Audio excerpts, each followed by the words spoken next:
Oke, ini kali kedua pertemuan di kelas foto daging. Kali ini kita akan membahas terkait, bentar,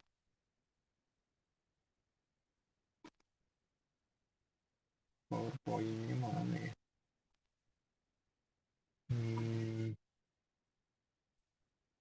Kelas foto daging 2.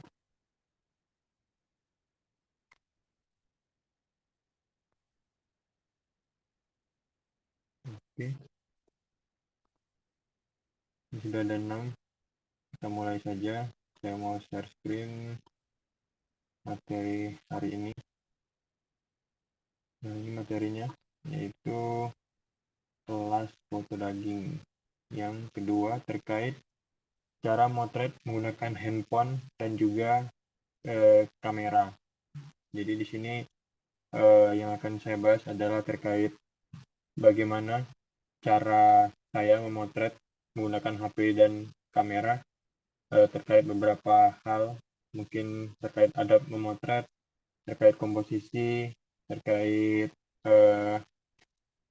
point of interest-nya, terus teori warna, dan beberapa hal lainnya dalam cara saya memotret. Ada beberapa hal yang saya lakukan. Oke, kita langsung saja mulai. Cara memotret menggunakan HP dan kamera.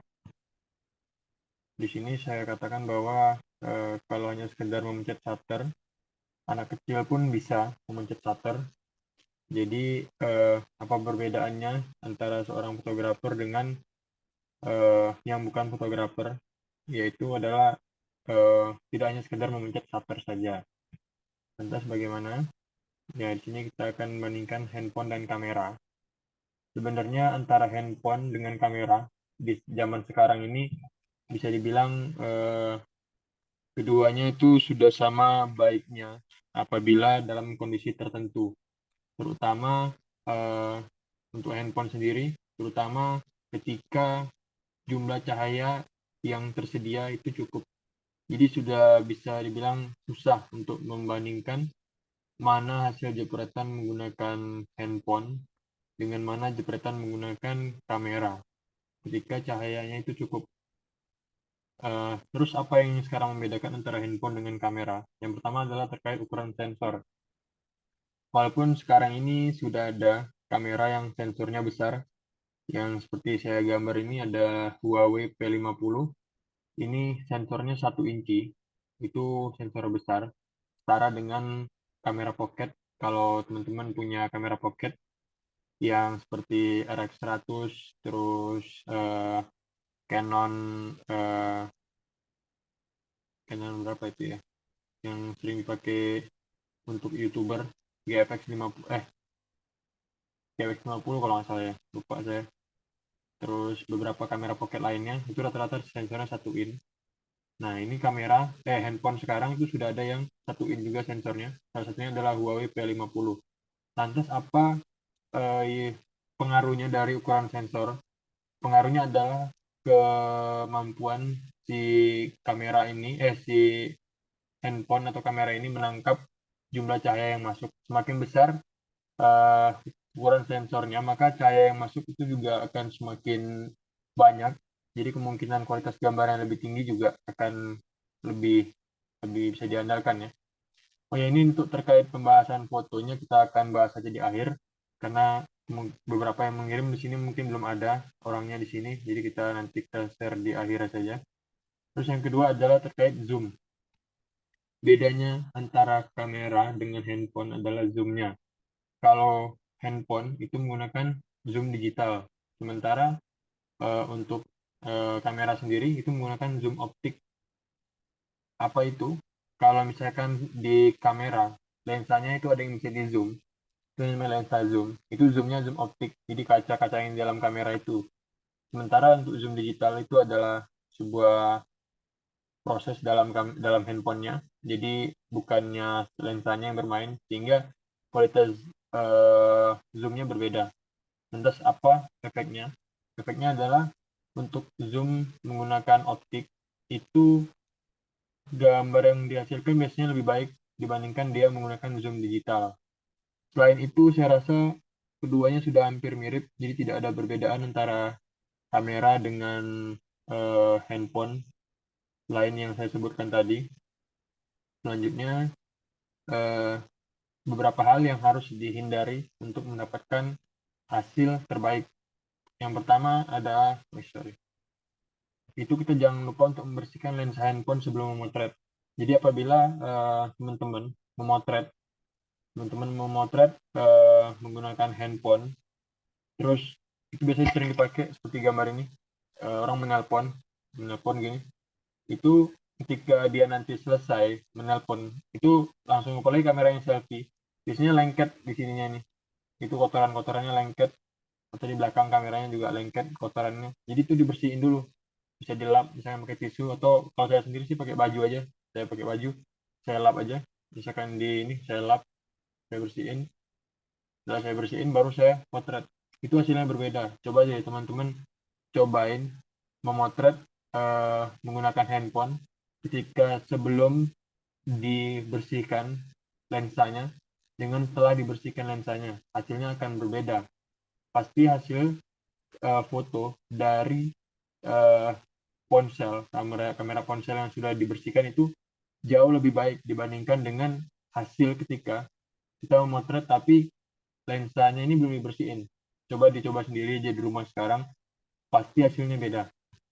Yang kedua adalah terlalu mendewakan editing. Memang benar, ketika foto itu dihasilkan, maksudnya sudah keluar ke pasaran, misalkan entah itu ke media sosial dan sebagainya, hampir rata-rata orang itu jarang yang mengeluarkannya tanpa editing. Entah itu baik editing minor seperti brightness, contrast, dan sebagainya, maupun orang yang bergerak di bidang digital imaging sudah pasti menggunakan editing, dan editingnya luar biasa. Nah, jadi kalau pernah dengar foto SOOC, strike out of camera, itu fotonya tidak diedit, dia langsung dikeluarkan. Nah, tapi kenapa dia berani mengeluarkan foto SOOC adalah karena fotonya itu sudah bagus dari awal. Seperti saya sering katakan bahwa foto itu harus sudah jadi sebelum diedit. Jadi salah kalau misalkan ada orang yang mengatakan eh, apa foto ini bagus karena diedit. Salah. Jadi kita harus tahu. Ini ada ilmu sedikit. Ini boleh dicatat. Ini daging nih. Jadi gini, Indonesia itu adalah negara yang dilintasi khatulistiwa. Pada jam 12 ke atas, jam 12 tepat, itu matahari sebagai sumber cahaya utama, itu berada tepat di atas kepala. Jadi arah jalannya cahaya itu, kita kan melihat dari depan atau dari belakang. Istilahnya cahayanya dari atas gini, kita melihat dari sini, orangnya di bawah, itu cahayanya buruk banget. Lain dengan di luar negeri yang tidak dilintasi khatulistiwa. Matahari jam 12-nya itu tidak akan selurusan gitu, kayak kita kan dilintasi khatulistiwa mataharinya pas bener gitu. Nah, kalau misalkan dia yang di daerah bumi bagian atas atau bawah, Eropa dan sebagainya itu beda.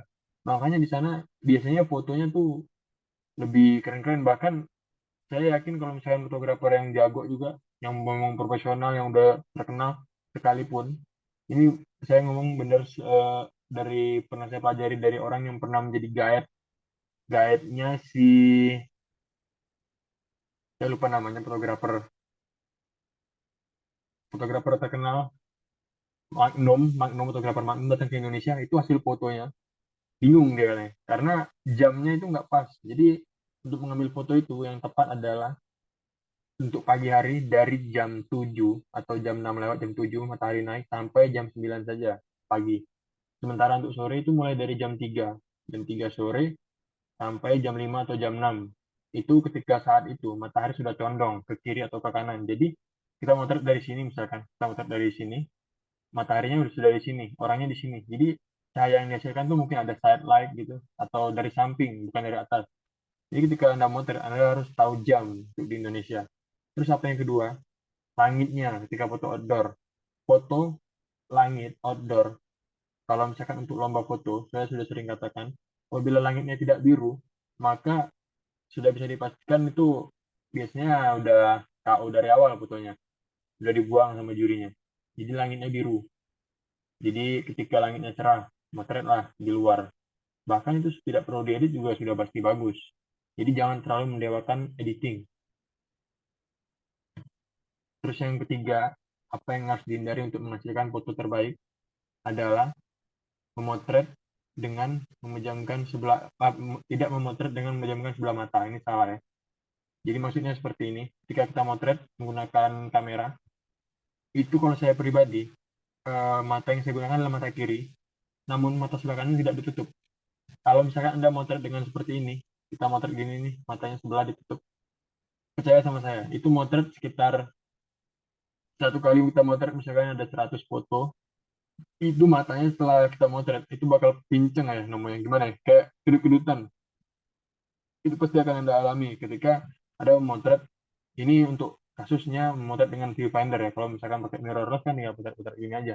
Nah, ketika misalkan menggunakan viewfinder, terus Anda motretnya seperti ya matanya dipejamin sebelah, entah itu mata kiri atau mata kanan, pasti ketika sudah potretannya agak banyak, mata Anda tuh akan pincang gitu, kayak gimana ya, kedip-kedutan gitu lah, sakit matanya. Jadi yang benar adalah yang sebelah kiri ini, mata sebelahnya itu tidak ditutup, tetap dibuka. Jadi jangan sampai memotret dengan mata sebelahnya tertutup. Ini ilmu juga nih. Nah, terus yang ketiga, untuk hasil foto terbaik adalah fotonya jangan bocor. Bandingkan foto kiri dengan foto kanan. Foto kiri ini eh, belakangnya backgroundnya putih, orangnya biru, terus nggak ada objek lain. Jadi point of interestnya adalah si perempuan ini saja. Sementara foto kanan kita lihat banyak sekali bocornya. Apa itu bocor? Bocor itu adalah hal-hal yang tidak perlu dalam sebuah foto. Foto itu kenapa bagus adalah karena framing. Framing itu maksudnya meng- menggariskan mana ya, membuat lebih sempit gitu ininya.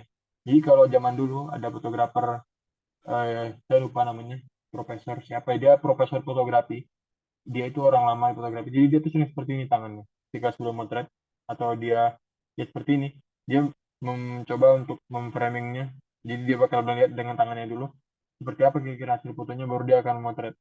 Jadi jangan sampai seperti yang sebelah kanan ini sering terjadi untuk pemula, dia tidak memperhatikan lagi eh, apa-apa di sekelilingnya, jadi point of interestnya juga buyar. Lihat foto sebelah kanan ini, foto sebelah kanan ini banyak banget, ada motornya, ada orangnya, terus ada modelnya, ini apa yang mau diambil, terus bertimpa-timpaan gitu kan, kayak di sini kan ada timpa-timpaannya, di sini ada kepala orang, terus ini ada kepala badan sebelah, bandingkan dengan foto yang sebelah kiri.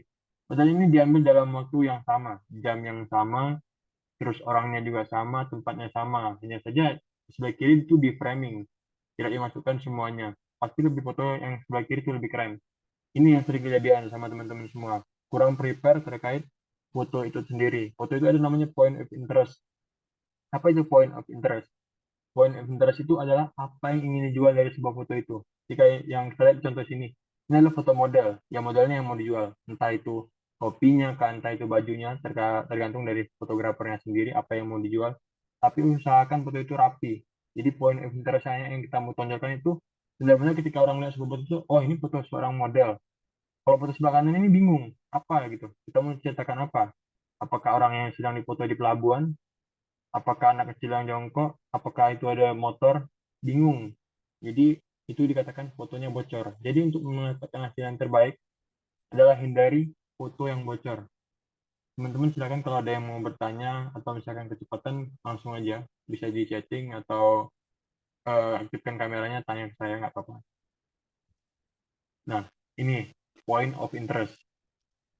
Jadi untuk hasil terbaik itu adalah jangan lupa untuk menentukan point of interest dari sebuah foto.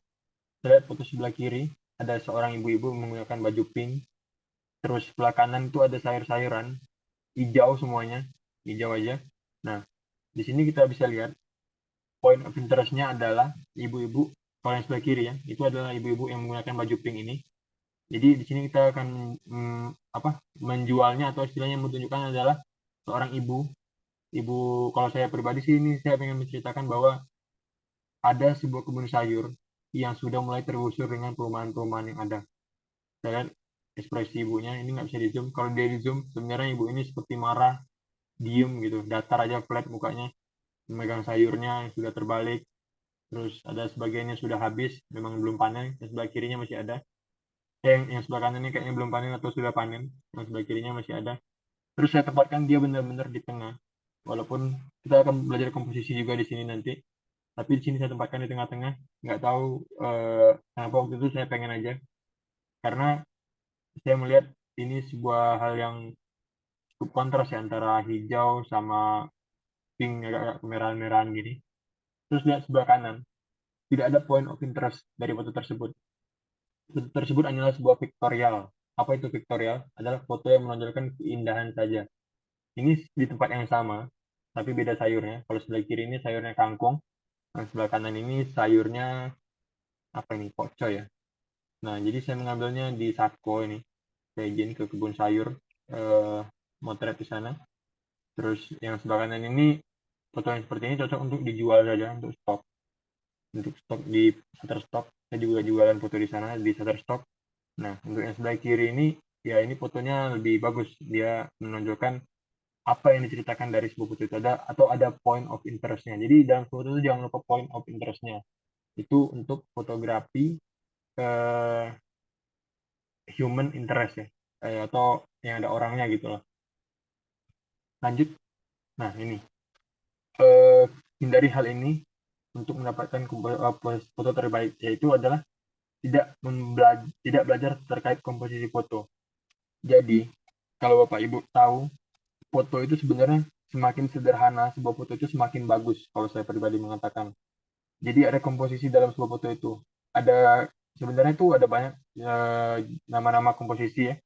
Ada sepertiga, satu per tiga gitu. Ada yang leading line, ada pokoknya ada banyak. Nggak bisa disebutkan satu persatu, nanti bisa dicari aja. Tapi apa sebenarnya inti dari semua itu? Sebenarnya ada 6 hal yang ingin dilihat dari sebuah foto itu, yaitu ini ada chat apa nih? Suara putus-putus. Oke, sebentar Mbak Indah. Sekarang udah masih putus-putus nggak Mbak?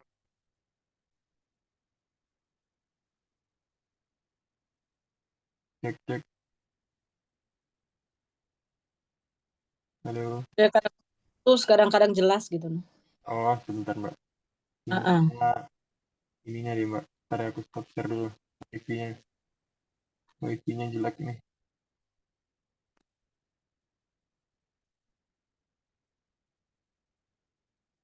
Cek. Kalau sekarang gimana Mbak?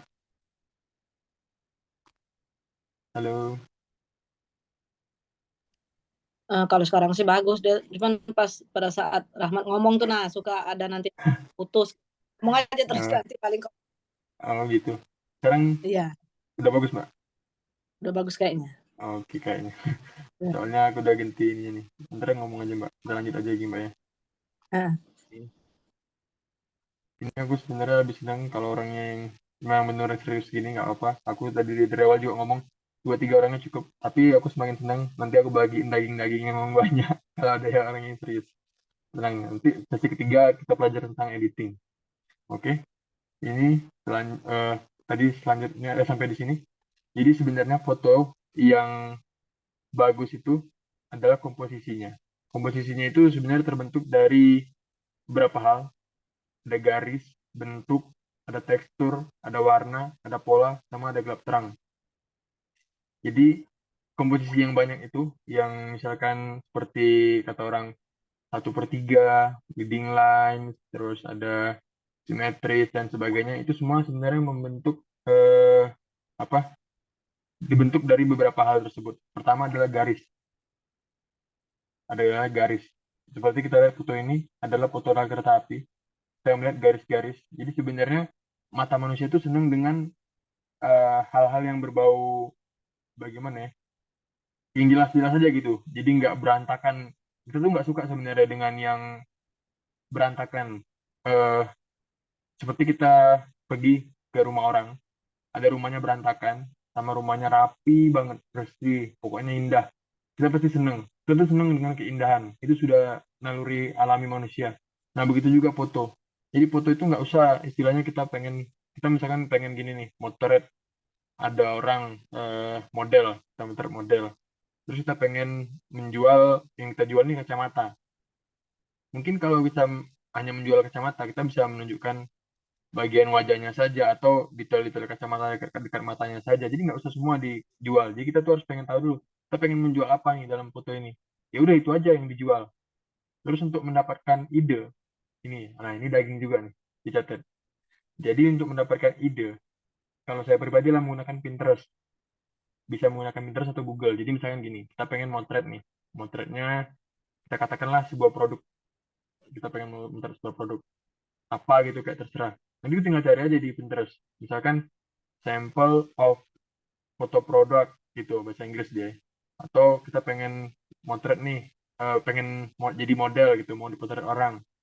Kita pengen tahu gaya-gaya yang bagus, cari aja di Pinterest, itu banyak sekali. Jadi tinggal download aplikasi Pinterest, nanti di searching aja, misalnya kayak kita mau dijadikan model gitu, ya udah kita tinggal cari aja woman foto pose atau apa, itu sudah banyak saya lakukan, termasuk di proyek-proyek Kanwil, kayak buku-buku profil, itu nggak sembarangan. Video-video yang dia saman untuk membunda, itu tuh ada yang biasanya kami terinspirasi dari suatu hal yang lain. Ini saya contohin kayak foto yang, kalau pernah lihat buku profil kami Sulbabel atau di IG saya, IG Rahman Andriansa yang buku profil 2021, itu ada orang yang menggunakan seragam-seragam dari apa? Seragam Kementerian Keuangan dari Senin sampai Sabtu sampai Jumat yang ingin kami ceritakan. Tapi untuk posenya itu semua menggunakan contoh pose dari cover-cover Korea. Jadi kenapa saya pilih Korea? Pertama adalah banyak yang suka, termasuk ya perempuan-perempuan. Yang kedua, biasanya fotografi atau lukisan dan sebagainya itu adalah meniru hal-hal yang sudah pernah terjadi sebelumnya. Dan ya banyak yang suka gitu. Karena kita tuh bakalan gini nih, ketika ada ibu-ibu yang senang Korea, terus melihat foto tadi dengan pose yang sudah kami tentukan seperti cover suatu film Korea, dia pasti bakal terngiang tuh dalam pikirannya. Di alam bawah sadarnya tuh akan terngiang, oh ini seperti mirip apa. Nah itu sering sekali terjadi di dalam dunia fotografi. Nah, tadi seperti ini yang saya katakan, komposisi pertama itu adalah garis. Nah, di sini tuh sebenarnya nggak ada orangnya, nggak ada apa, tapi memang kita pengen menjual garisnya aja. Jadi ini garisnya tuh rapi gitu. Nah, jadi berusaha untuk membuat foto itu rapi, jangan berantakan. Terus ini point of interest-nya jelas. Ini hanya menjual ya garis kereta ini, garis rel ini aja gitu. Jadi nggak ada yang rame-rame di sini, nggak ada orang, nggak ada apa yang bisa membuyarkan konsentrasi kita ketika melihat foto itu. Jadi ini hanya menjual rel kereta api. Terus yang kedua adalah bentuk. Sebenarnya sama, hampir mirip ya antara kiri sama kanan ini, sama-sama garis ya. Tapi ini lebih berbentuk yang jelas gitu. Ini seperti apa ya, seperti bibir atau apa ya nih gambar-gambar ini. Pokoknya membentuk bentuk gitu. Ini jelas gitu bentuknya. Jadi nggak ada misalkan tiba-tiba di sini ada apa? Ada kayu di tengah sini melintang nggak jelas gitu yang bisa membuyarkan point of interest. Yang ketiga adalah tekstur dalam sebuah komposisi foto. Ini adalah foto air yang lagi bergelombang, menciptakan sebuah tekstur. Biasanya sih yang paling mudah ya emang tekstur ini terkait gelombang air atau apa gitu terserah yang bisa membuat tekstur. Nah, itu sering ada terjadi dalam komposisi. Yang keempat adalah warna. Warna dasar itu warna primer adalah red, green, blue. Nah, di sini ada banyak warna. Ya, di sini memang point of interest-nya adalah pengen menjual warna. Di sini ada banyak warna-warni. Mungkin kita ini si fotografer pengen menjual ada warna apa aja gitu. Nah, atau apa gitu point of interest-nya saya juga kurang ngerti. Tapi di sini kita lihat rapi banget kan pensil itu. Lihat antara pensil satu dengan pensil lainnya, semuanya tuh nggak ada yang kelihatan ujungnya tiba-tiba gitu. Ini semuanya pensil, potongan foto pensil yang nggak ada ujung depan sama belakangnya. Jadi benar-benar rapi foto ini. Jadi pertama kali untuk sebuah potret foto itu adalah rapi. Saya udah lihat tuh beberapa foto yang dikirimkan teman-teman, bagus-bagus, tapi mungkin ada yang ya kurang rapi, kurang prepare gitu. Terus yang selanjutnya adalah pola. Apa itu pola? Pola itu ya bisa dibilang eh, pola ya, bentuk ya. Jadi kayak ini kan gambar orang di dalam kuburan sepertinya Kristen ya kuburannya. Nah, ini dari salib-salib yang ada itu saya membentuk pola dengan leading lines gitu, dengan garis-garis terus ada orangnya. Jadi ini mungkin menceritakan tentang orang yang sedang ziarah ke kuburan. Nah, terus kita lihat ini saya pribadi mengomentari foto yang terkait pola ini. Foto orang di situ tuh ngadep ke kanan, nggak jelas. Entah dia lagi ngapain di kuburan ini. Ini kurang baik dalam fotografi untuk lomba ya. Jadi kalau teman-teman pernah dengar Arba'in Rambe, dia adalah juri foto lomba. foto yang seperti di pola ini memang indah, tapi orang sini ekspresinya nggak dapet. Misalkan dia lagi di kuburan, mungkin dia bisa situ lagi duduk, lagi sedih, itu bisa keren banget, terus kelihatan wajahnya, itu pasti terpilih. Tapi kalau foto yang kayak gini, itu pasti langsung dibuang dari awal. Karena nggak jelas, ini orang di kuburan ngapain, terus ada ini tuh, kayaknya ada orang lain yang termasuk dalam foto ini. Dan ini kurang prepare. Kalau saya pribadi, saya bakal potong aja nih, nggak ada bakalan di sini garisnya. Jadi yang paling pertama tuh adalah fotonya rapi. Nah, terus yang terakhir adalah gelap terang. Saya sering bermain gelap terang ini.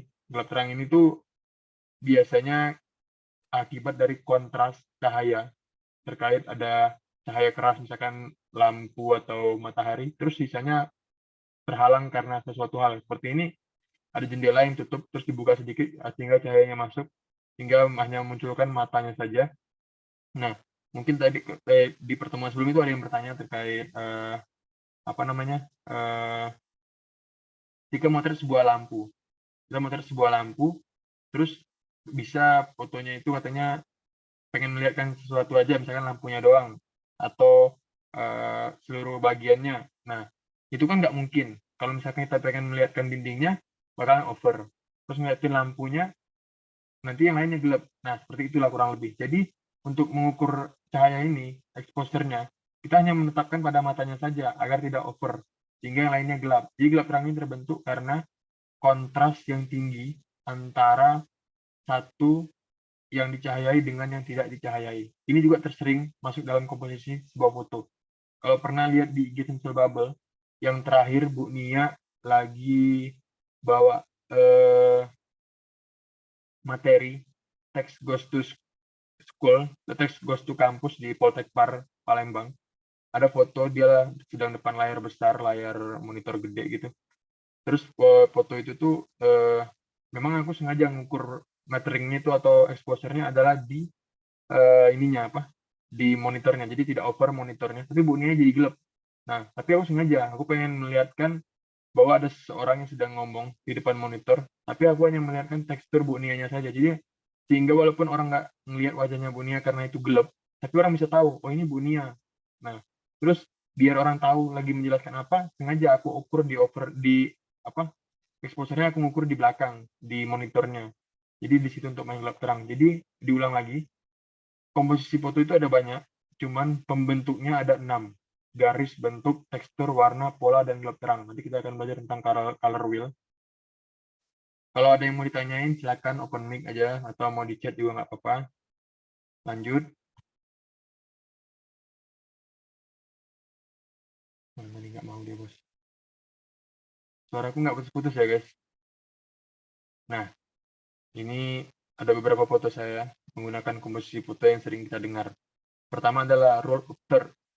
Ini foto saya ambil di Curup menggunakan drone saya. Roll of third itu apa? Jadi dalam sebuah kamera itu ada 4 titik yang biasanya merupakan fokus mata manusia. Mata kita itu kan bentuknya gimana ya? Horizontal ya, tapi agak terpisah kan. Antara kiri sama kanan tuh nggak gabung gitu loh, nggak di tengah-tengah ini kan. Jadi antara ini misalkan mata kiri, ini mata kanan. Jadi tempatkanlah foto itu di antara 4 titik ini. Itu namanya rule of third. Seperti ini saya menempatkan mobil merah, mobil ini di antara 4 titik yang ada. Nah, kebetulan kenapa saya pilih warna merah? Nah, ini dicatat juga ya, ini daging. Jadi, warna, kalau pernah lihat lampu merah, kenapa merah, kuning, hijau? Karena warna merah itu mempunyai spektrum paling besar dibanding warna lainnya. Setelahnya adalah kuning, setelahnya adalah hijau. Itulah kenapa warna merah itu sangat mencolok. Karena dia punya spektrum paling besar di antara warna yang lain. Dan itulah kenapa warna lampu lalu lintas itu merah, kuning, hijau. Karena itu 3 warna dengan spektrum tertinggi yang kemungkinan besar. Ketika jauh pun kita sudah bisa lihat lampu merah. Lampunya sudah sedang merah. Lampunya sudah mulai kuning, lampunya hijau. Nah, kenapa itu saya milih mobilnya warna merah? Terus ini rule of third. Rule of third tadi yang sudah saya katakan, 4 titik ini. 1, 2, 3, 4. Tempatkan point of interest atau apa yang ingin kita jual dari sebuah foto itu di antara 4 titik itu. Seperti ini saya ingin menjual sebuah mobil yang sedang melintas di jalan yang melingkar, dan saya tepatin gitu, saya pasin banget nih drone-nya nih. saya sudah menunggu. Jadi dalam mengambil sebuah foto itu, yang benar adalah kita sudah mendapatkan panggungnya. Di sini seperti ini saya sudah mendapatkan panggungnya. Panggungnya menurut saya sudah indah, sudah membentuk lingkaran gitu, sudah membentuk pola seperti saya jelaskan sebelumnya. Manusia itu senang dengan garis, dengan dan sebagainya gitu, dengan tekstur. Nah, ini saya sudah tempatkan di sini. Terus saya nungguin mobil. Ini udah banyak fotonya, ini udah mungkin foto yang ke 10 atau 15 kali. Ada banyak fotonya yang lain yang mirip dengan ini. Ada motor yang lewat, ada mobil yang bukan warna merah. Ini saya tungguin. Jadi kita menunggu momentum. Wah, ini siapa nih? Ada Imam. Oke, selamat bergabung Imam. Ini ada dari Kanwil Bengkulu Lampung, guys. Terus ya, jadi di 4 titik ini kita tempatkan. Terus ketika memotret itu kita harus punya panggung dan harus ada apa istilahnya? Ketika sudah menemukan panggung, kita tinggal menunggu objeknya saja. Jadi nggak perlu kita muter bolak-balik kemana gitu. Jadi kita tinggal tahu, oh ini udah keren nih panggungnya. Setelah sudah keren panggungnya, tinggal tunggu saja momen yang tepat. Momen yang tepat. Pernah di KPP Curup ya, Mat? Istri saya mbak ini KPP Curup. Saya nggak pernah. Terus, oke, lanjut tadi ya. Kita lanjut lagi. Kalau saya ngomongnya agak cepat, tolong dikasih tahu. Nah, ini foto saya lagi. Ini kalau pernah lihat orang ini, siapa coba?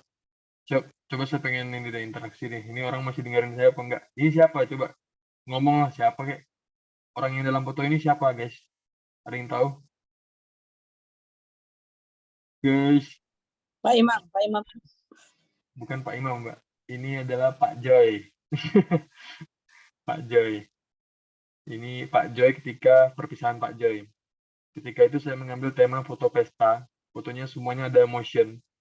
Untuk membuat foto motion ini, biasa saya pribadi itu menggunakan flash yang saya tembak langsung.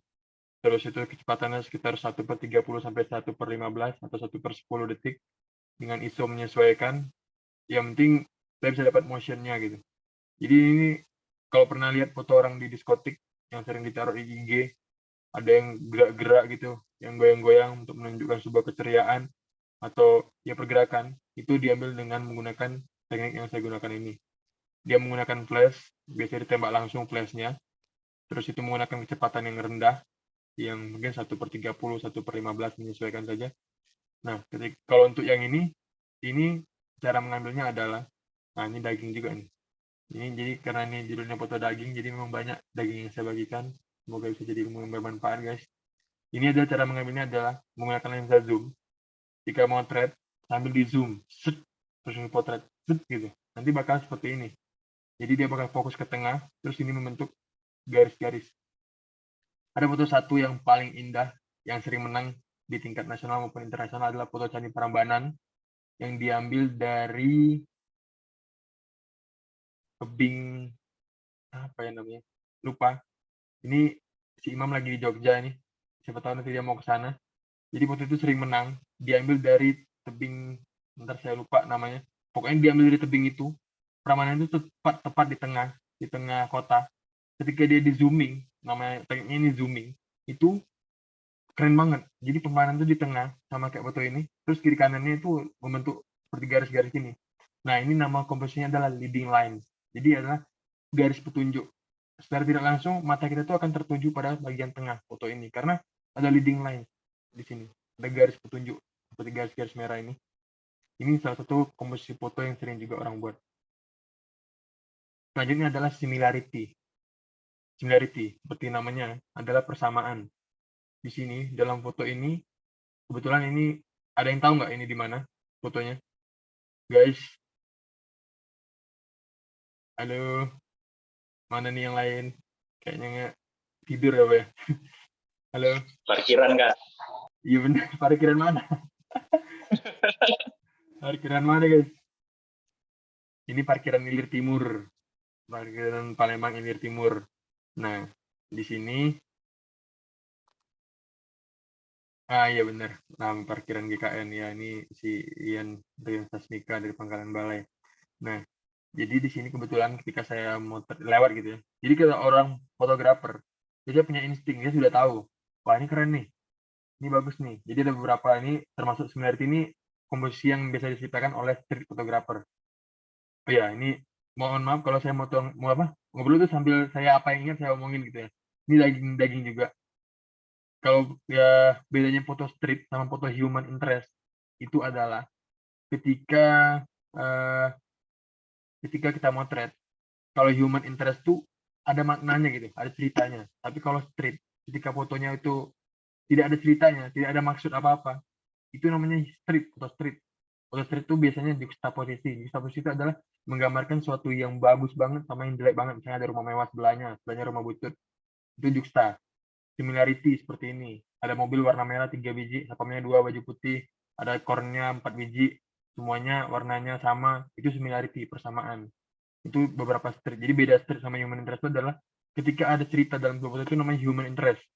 Ketika tidak ada namanya street. Ini ada pertanyaan nih.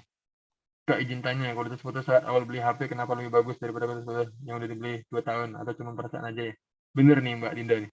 Jadi, kenapa coba penyebabnya? Cara kita tuh sadar apa enggak? Kita tuh HP ini kan kadang nggak ada kondomnya ya.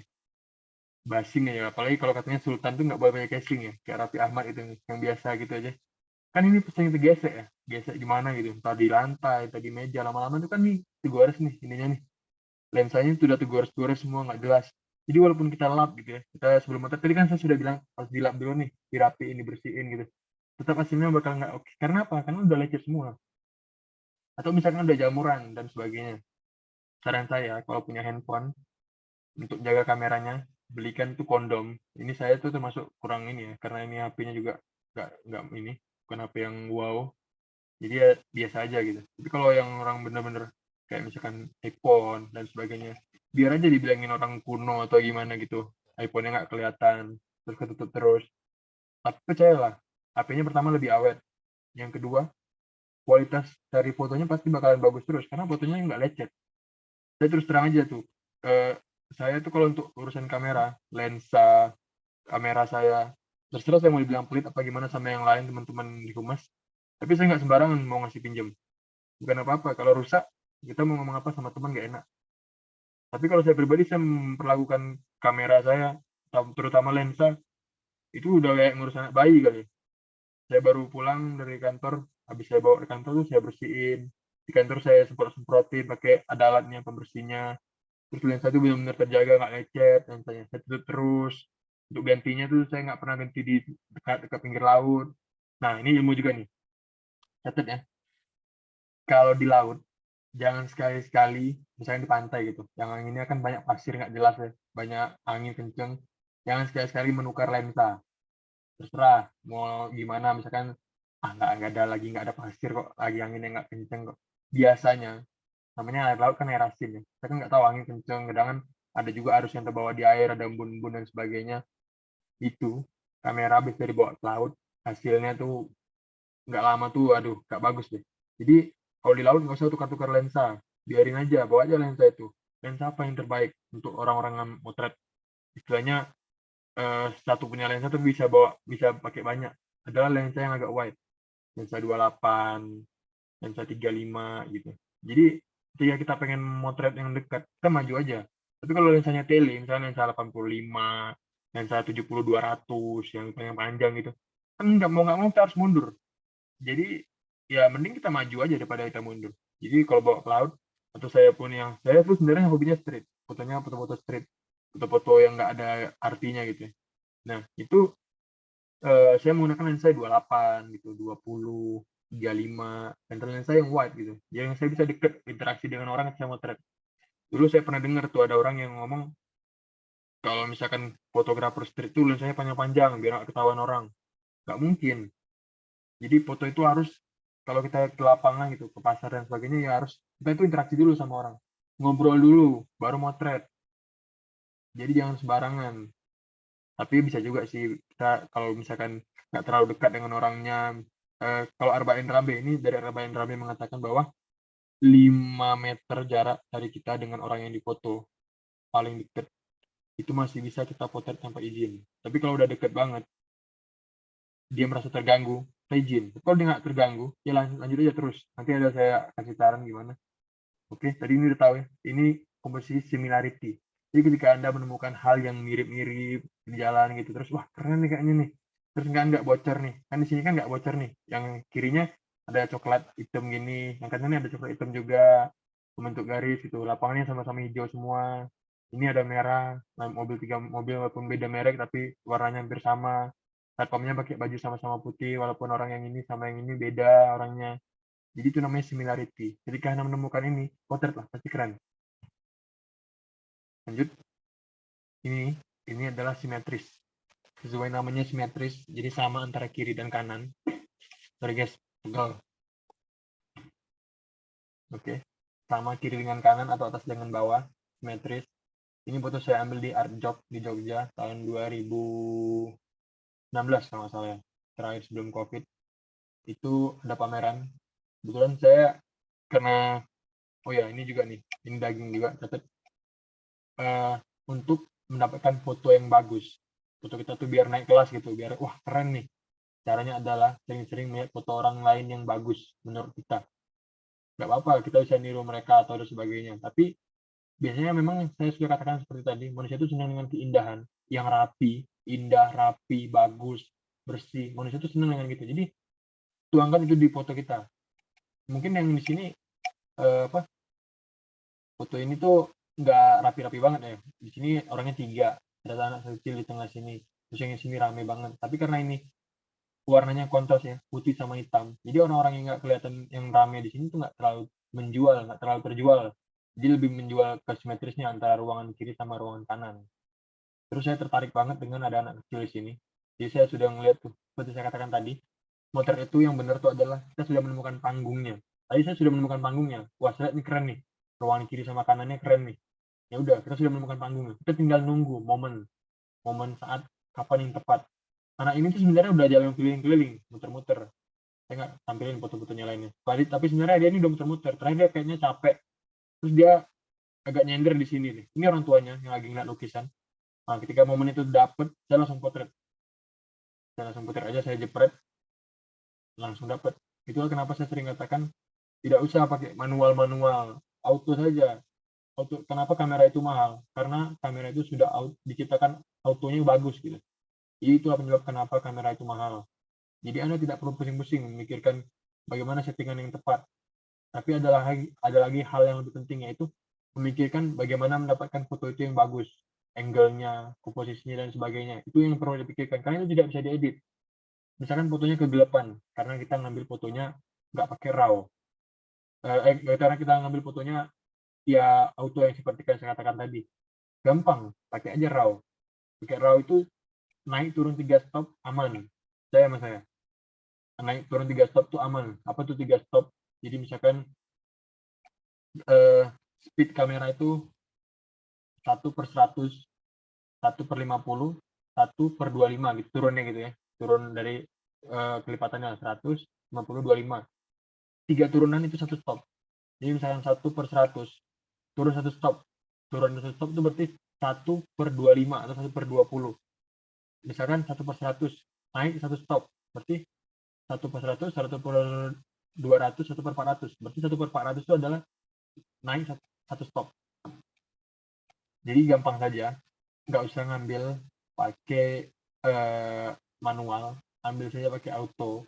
Tapi settingannya adalah JPEG plus RAW. Nanti kita edit RAW-nya. Minggu depan saya janji saya akan sharing terkait editing. Kayaknya pada tertarik dengan editing. Semoga orang yang ikut nggak banyak guys. Jadi nggak banyak daging yang terbagi. Daging ini penting. Editing. Oke, ini adalah simetris. Jadi komposisi foto simetris itu adalah sama antara kiri dengan kanan atau sama antara atas dengan bawah. Nah, framing. Framing seperti judulnya, frame, bingkai. Kita membingkai suatu dalam sesuatu hal yang lain. Ya, mungkin kayak ini ada orang lagi motret, ini konferensi pers di kantor. Terus saya lihat, wah keren nih, daripada saya, kebetulan ini kenapa saya mau ambil framing. Saya nggak bawa lensa yang agak tele gitu, jadi wide banget waktu itu lensanya. Kalau saya ngambil foto gini, nggak kejual gitu point of interestnya. Orangnya nggak kelihatan, terus kecil, nggak menarik, biasa aja. Karena kebetulan ini yang hadir wartawan semua, fotonya jadi nggak unik, fotonya pasti bakal sama dengan yang lain. Ya datang saya langsung aja ambil kamera orang lain yang lagi motret gitu. Jadi biar bisa, wah ini fotonya lain sendiri gitu. Foto itu ada 4 hal kalau dalam lomba foto. Sorry kalau saya ngomongnya ngalor ngidul, tapi karena saya katakan tadi, yang mana saya ingat saya katakan, foto untuk lomba yang bagus, yang keren, itu ada 4 hal yang terbentuk. Fotonya bagus, indah, menarik, unik.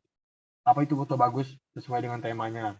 Foto indah, ya bagus, indah, keren, rapi, yang seperti saya katakan. Menarik adalah ketika foto itu disandingkan dengan banyak. Ketika kita misalkan motret nih, kan banyak tuh banyak 1, 2, 3 sampai rame kecil-kecil ya. Mana yang kita tertarik untuk klik, itu foto yang menarik artinya. Terus foto unik. Nah, foto unik ini agak sulit. Foto unik itu susah ya. Jadi misalkan kita ikut lomba, terus jurinya itu orang yang sering motret. Percayalah, nggak bakal menang foto kita walaupun sebagus apapun ketika foto itu sudah sering diambil orang. Misalnya gini, saya ikut lomba, terus temanya adalah jembatan. Terus kita motret nih, jembatan Ampera. Mau sebagus apapun kita moto, nggak bakal menang, percaya sama saya. Karena apa? Foto itu nggak unik. Orang udah ribuan jutaan kali motretin Ampera itu. Foto kita tuh nggak bakalan menarik banget. Nah, saya pernah punya foto LRT jam 10.15, itu fotonya sudah sering dicetak di beberapa kali kesempatan di baliho gede di kota Palembang. Jadi foto saya kalau melihat foto LRT dengan jam 10.15.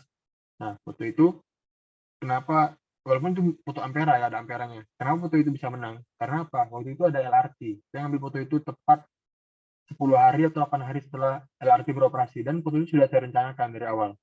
Ini kita akan bahas, rencana itu penting. Jadi foto itu sudah saya rencanakan.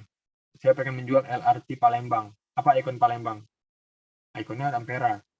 Terus ada LRT yang barusan jadi nih, barusan dioperasikan sekitar 8 atau 10 hari. Pasti pengamanannya ada SOP dan sebagainya belum terlalu ketat.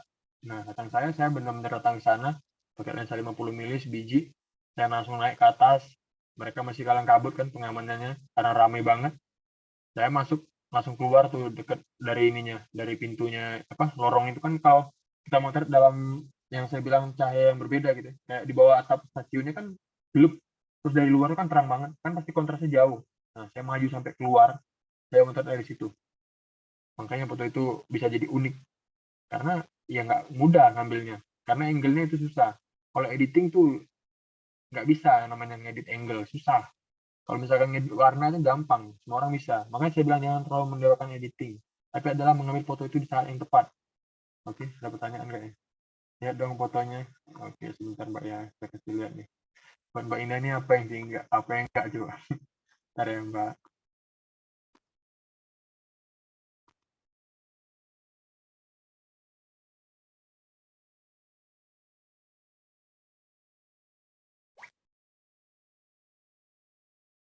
Sebentar, mana ya foto artis saya?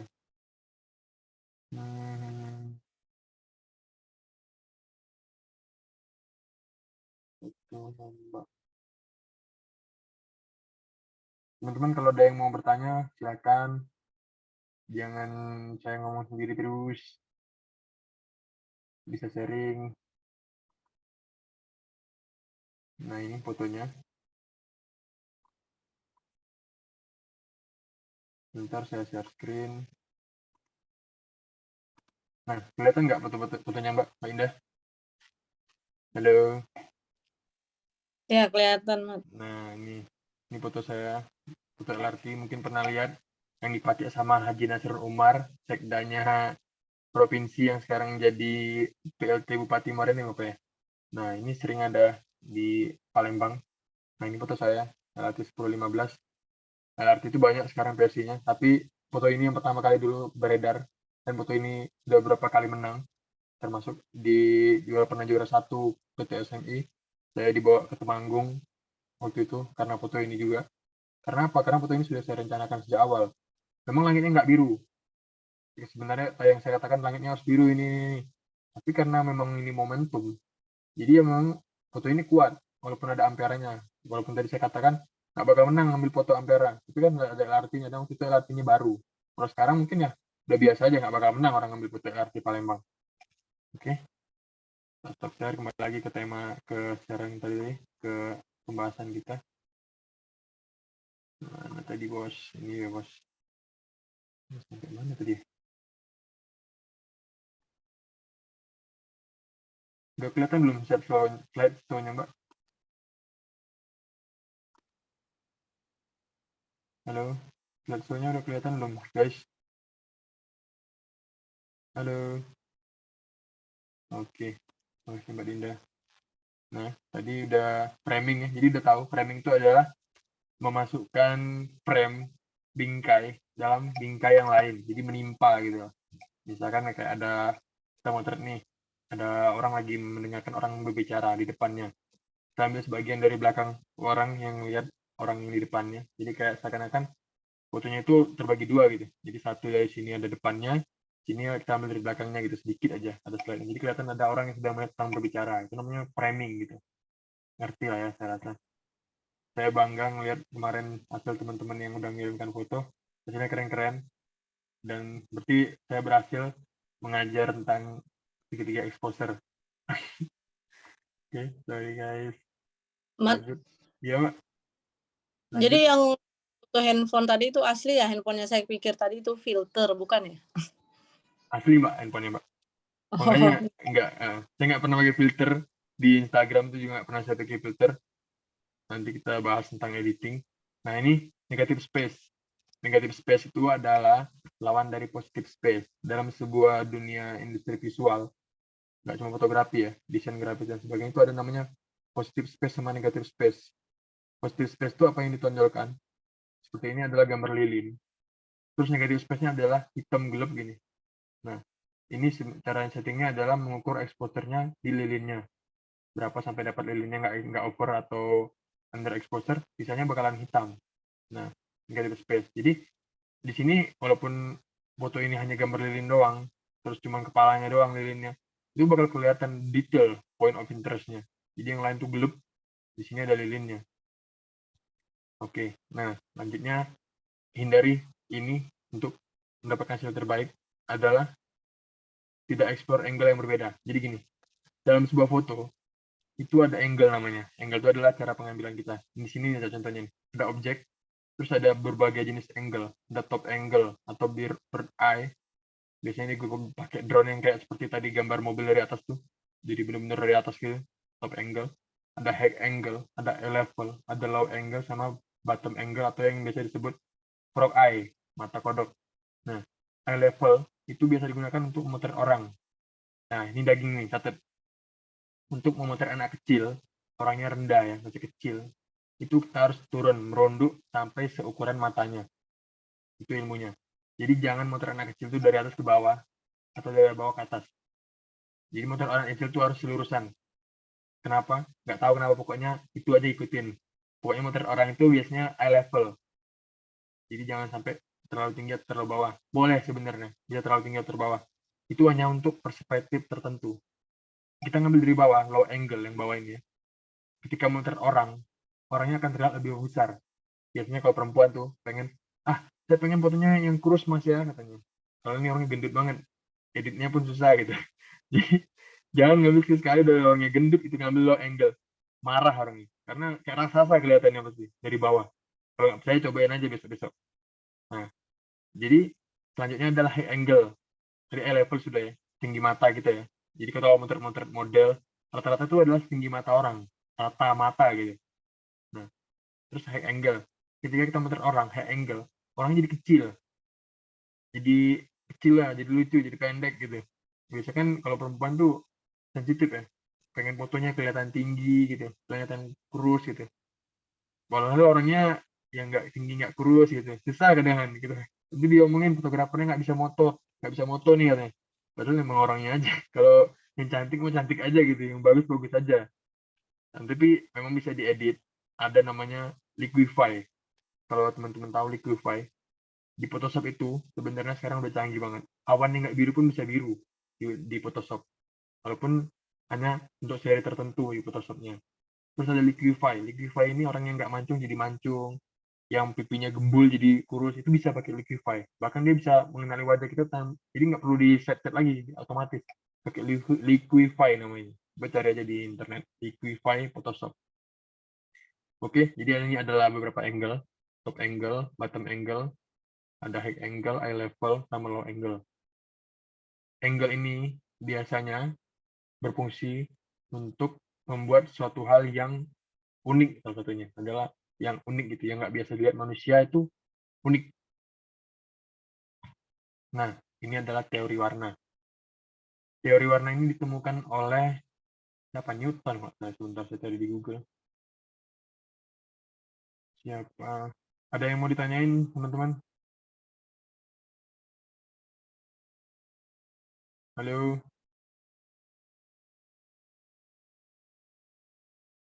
Halo? Nggak ada yang mau ditanyain?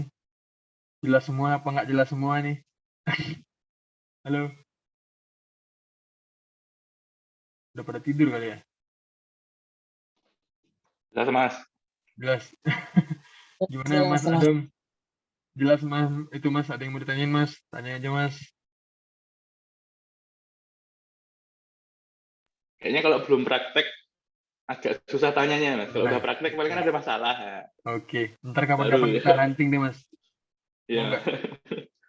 Gas. Di Palembang kan? Iya, ntar kita hunting deh biar praktek di Palembang. Kebetulan aku juga di Palembang, nggak bolak-balik Bengkulu lagi sekarang.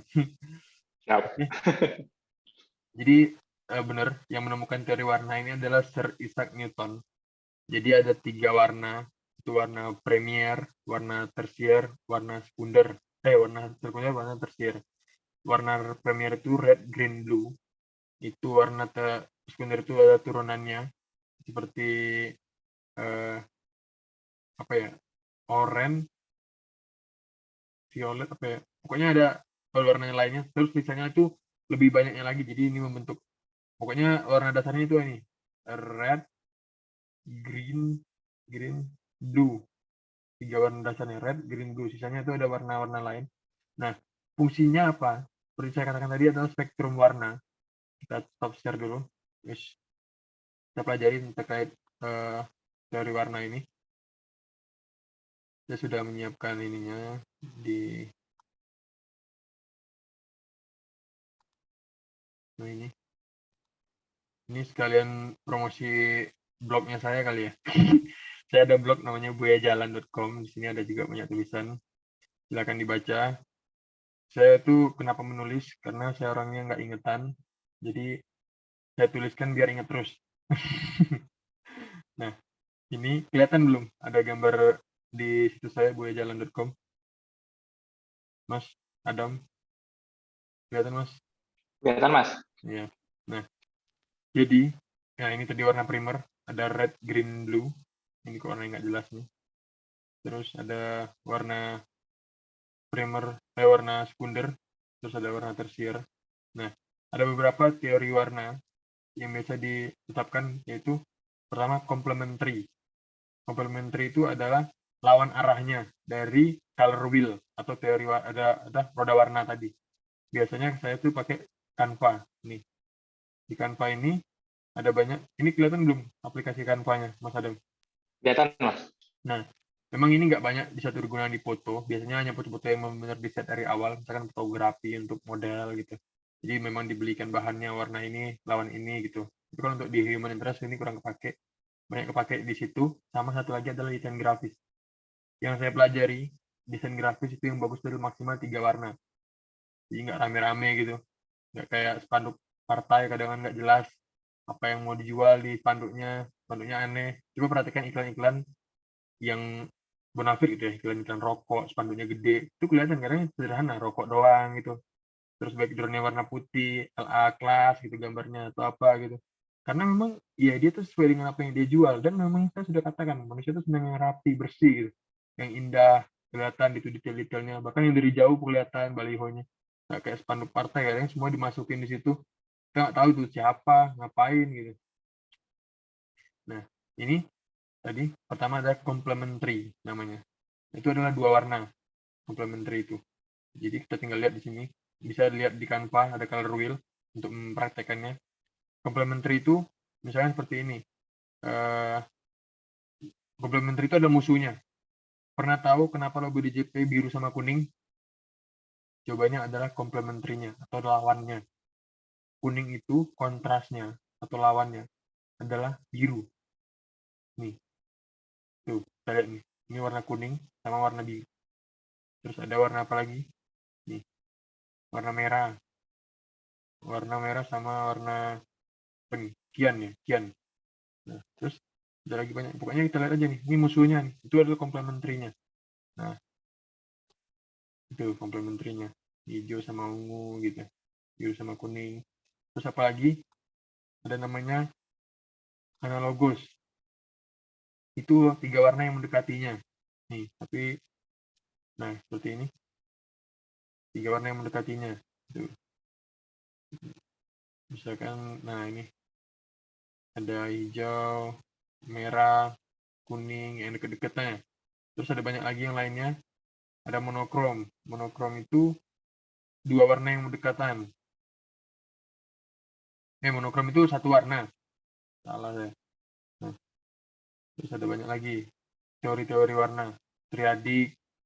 Triadik itu 3 warna. 3 warna yang berpisah gitu, yang membentuk segitiga. Triadik segitiga. Nah, nanti fungsinya apa ini semua? Kita lihat di sini. Di situ saya ini ada contoh-contohnya penggunaan dari teori warna. Nih, pernah lihat gambar FedEx, iklan FedEx? Pernah lah ya. Logo FedEx itu kan sangat keren banget ya. Maksudnya, memang kalau logo pasti sederhana ya, nggak rame-rame, nggak kayak susah gitu. Nah, tapi ini udah dibikin sama orangnya, komplementernya, lawannya. Merah sama apa nih, agak-agak biru apa hijau ya. Biru nih.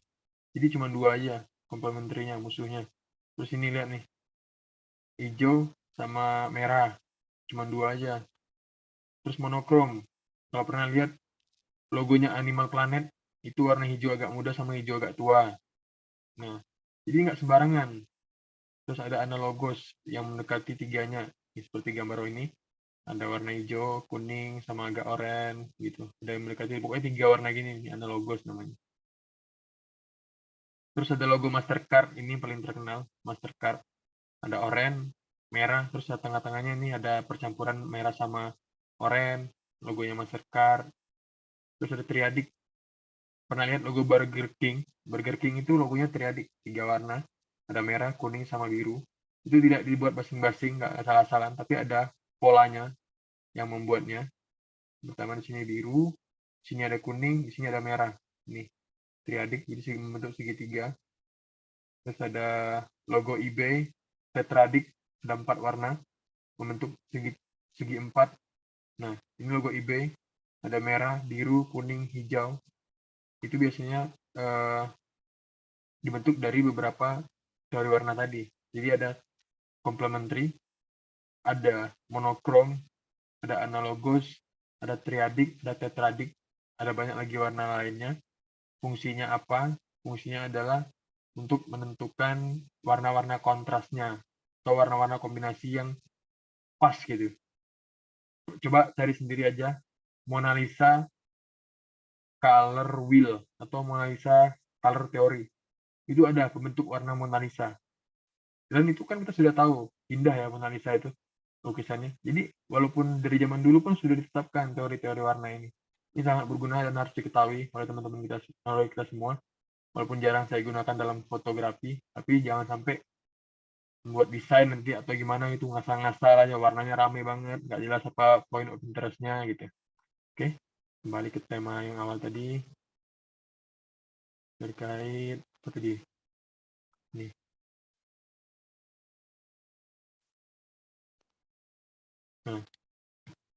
Nah ini, hindari hal ini untuk hasil terbaik. Selanjutnya adalah sibuk dengan mode manual. Ini kalau ada orang nih biasanya yang baru-baru ngomong, lah ini motornya manual, ini gini. Kalau saya pribadi saya lebih senang menggunakan P. Biar aja dibilang orang ya kudet gitu, masa pakai P. P itu kan panjangan dari program exposure atau diatur sama kamera. Tapi P itu sebenarnya paling benar, jadi nggak usah pusing ngatur kamera. Yang perlu dipikirin itu adalah angle-nya, fokusnya. Angle sama fokus itu susah. Mau diedit pakai apa aja susah memperbaikinya kalau salah. Kalau masalah gelap terang, karena memang mungkin fotonya under, fotonya over, pakai RAW, pasti beres. percaya sama saya. Nah, terus ini tidak mengecek kamera sebelum berangkat motret. Ini saya sering banget malah.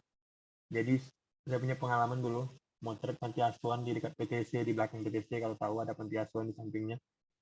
Dari kantor saya nggak bawa memori. Jadi udah mau dekat acara, ini bareng Bu Nia atau enggak ya? Bu Nia kan nggak mungkin saya motret tapi nggak ketahuan ininya kan hasilnya karena nggak ada memori.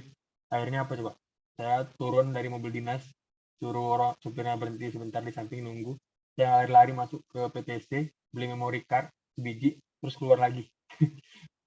Sering kadang, makanya saya sampai sekarang tuh di name tag saya tuh pasti ada banyak memory card. Karena saya tuh sering orangnya nggak ingatan memangnya. Jadi kadang lupa baterai, lupa memori. Jadi itu yang perlu diketahui. Jangan sampai kita sebelum berangkat tapi nggak bawa ini nggak bawa itu gitu. Oke, lanjut. Nah, ini apa selanjutnya adalah tidak melakukan riset sebelum berangkat. Ini sangat penting. Kalau saya tuh buat di dry kabinetnya kamera Kanwil, ada tulisan saya tuh pergi tanpa persiapan, pulang tidak dapat apa-apa. Dan itu benar. Jadi kita ketika berangkat nih motret, kita misalkan kita humas lah atau dokumentasi kantor ya. Kadang nggak sederhana kan, paling masuknya untuk IG atau apa gitu. Tapi kita perlu riset. Kenapa coba? Ada yang bisa menjawab kenapa perlu riset? Ayo bantu saya dong nih. Biar ada interaksinya nih. Saya ngomong terus ya tadi. Capek, bos. Ayo, Mas. biar biar biar tahu tujuannya sih Mas, paling Mas, kita tuh pergi itu mau dapat hasil foto apa paling. Bener, Mas. Nah iya bener tuh kata Mas Adam. Jadi kita tuh harus tahu, kita tuh sebelum berangkat tuh riset dulu. Ada apa aja di sana, ngapain aja. Ini karena saya juga fotografer lomba ya. Saya sering ikut lomba, dan sering kalah sebenarnya daripada sering menangnya. Jadi itu sangat penting riset itu. Jadi kayak misalkan ini kemarin saya foto yang terakhir yang menang di Honda PTC itu sebelum saya datang ke acara saya udah cek dulu di mana tempatnya, terus motornya itu apa yang mau ini nih yang mau di foto EDV, terus saya lihat EDV ini motornya Matic ya, motornya Matic bentuknya peta gitu, terus saya lihat susunan acaranya, kebetulan kita kan daftar ke panitia jam berapa nih motornya bakal dibuka bungkus, istilahnya launching. Jadi fotonya itu lomba foto launching EDV. Nah, saya mikir launching pasti ya acara buka bungkus pasti dong yang bakal jadi foto yang paling utama yang bakal dicari orang, karena foto launching. Ya udah, saya datang di jam yang tepat. Saya datang jam berapa nih launchingnya? Jadi jangan dari pagi kita datang itu ngapain? Nah, jam sekian launchingnya. Udah mau deket-deket tuh, ya udah saya sudah dapat posisi. Sudah tahu nih, motornya ditaruh di sini. Saya pakai lensa sekian. Berarti saya harus dari sini nih berdirinya nih. Biar fotonya tuh motornya kelihatan semua dari depan belakangnya. Karena fotonya nyamping ke sini. Itu sudah merupakan riset. Jadi sebelum mendapatkan yang terbaik itu riset dulu. Bukan kita datang ujuk-ujuk tiba-tiba motret. Saya lah nggak dapat apa-apa dari situ. Udah dapat capeknya doang. Jadi sebelum motret lakukan riset terlebih dahulu. Riset sederhana aja. Jadi misalkan yang kayak saya bilang tadi. Nah terus ini adab memotret. Tadi kita udah membahas tentang lakukan hal ini sebelum untuk mendapatkan hasil terbaik. Yang selanjutnya adalah adab memotret. Ini udah jam 9:10. Sebentar saya ambil dulu. Ya Mas. Yuk, ada yang mau nanyain apa kek? Tanya dulu. Malas nih ngomong terus. Mas Adam. Paling kalau kami kan masih paling untuk tugas kantor Kak ya. Paling kan mutu-mutuin untuk acara-acara. Nah, paling yang teknik yang paling tepat kalau misalnya kita tuh mau foto-foto acara-acara itu gimana Kak? Misalnya foto keseluruhan atau kita foto fokus ke orang, misalnya foto ke pembicaranya atau gimana gabungannya atau gimana Kak? Itu rencana mau aku bahas di sesi keempat sih nanti, tapi nggak apa-apa kasih bocoran aja. Jadi sesi keempat tuh rencana bakal membahas tentang fotografi kehumasan atau fotografi kehumasan gitu. Jadi bakal aku bahas di sana gimana biasanya aku motret. Jadi misalnya kayak acara itu baru mulai nih, misalnya bukunya sambutan. Kita mau motret tuh di awalnya saja. jangan muter sama sambutan gitu, poter orang mual juga ngapain orang bolak balik. Nah, jadi ada adab-adabnya juga gitu. Nah, terus kayak misalkan kita motret dalam acara, itu ada orang yang paling besar, istilahnya bosnya, itu paling wajib. Kayak misalnya kita motret nih acara Bu Nia ya, itu Bu Nia tuh paling harus ada fotonya banyak, mulai dari potret, dia landscape, yang wide, yang detail, harus ada semua. Itu namanya foto cover, istilahnya foto yang harus ada gitu. Kalau udah dapet semua tuh udah selesai tugas kita sebenarnya. Yang lain tuh hanya selingan. Kadang ada itu kasih yang marah atau mana foto gue mat, perasaan tadi ini sama kita dalam hati itu cuma bergumam aja, lalu siapa gitu. Karena kita mau muter semua capek bos. Iya. Mungkin kita mau 30 orang yang datang 30 muter semua. Jadi mereka harus tahu diri juga. Misalkan fotonya walaupun ada ya, walaupun ya kecil-kecil aja fotonya, nggak kelihatan detail gitu. Jadi utamakan fotonya yang bos dulu gitu. Terus tadi yang saya katakan motret itu ketika misalnya nih sambutan dari kepala kantor Ibu Ramadhania, kita motret pas dia di awal aja. Terus misalnya pembagian ini motret dah. Jadi jangan selama dia ngomong motret terus orang wah ini orang bolak-balik kan yang buat acara.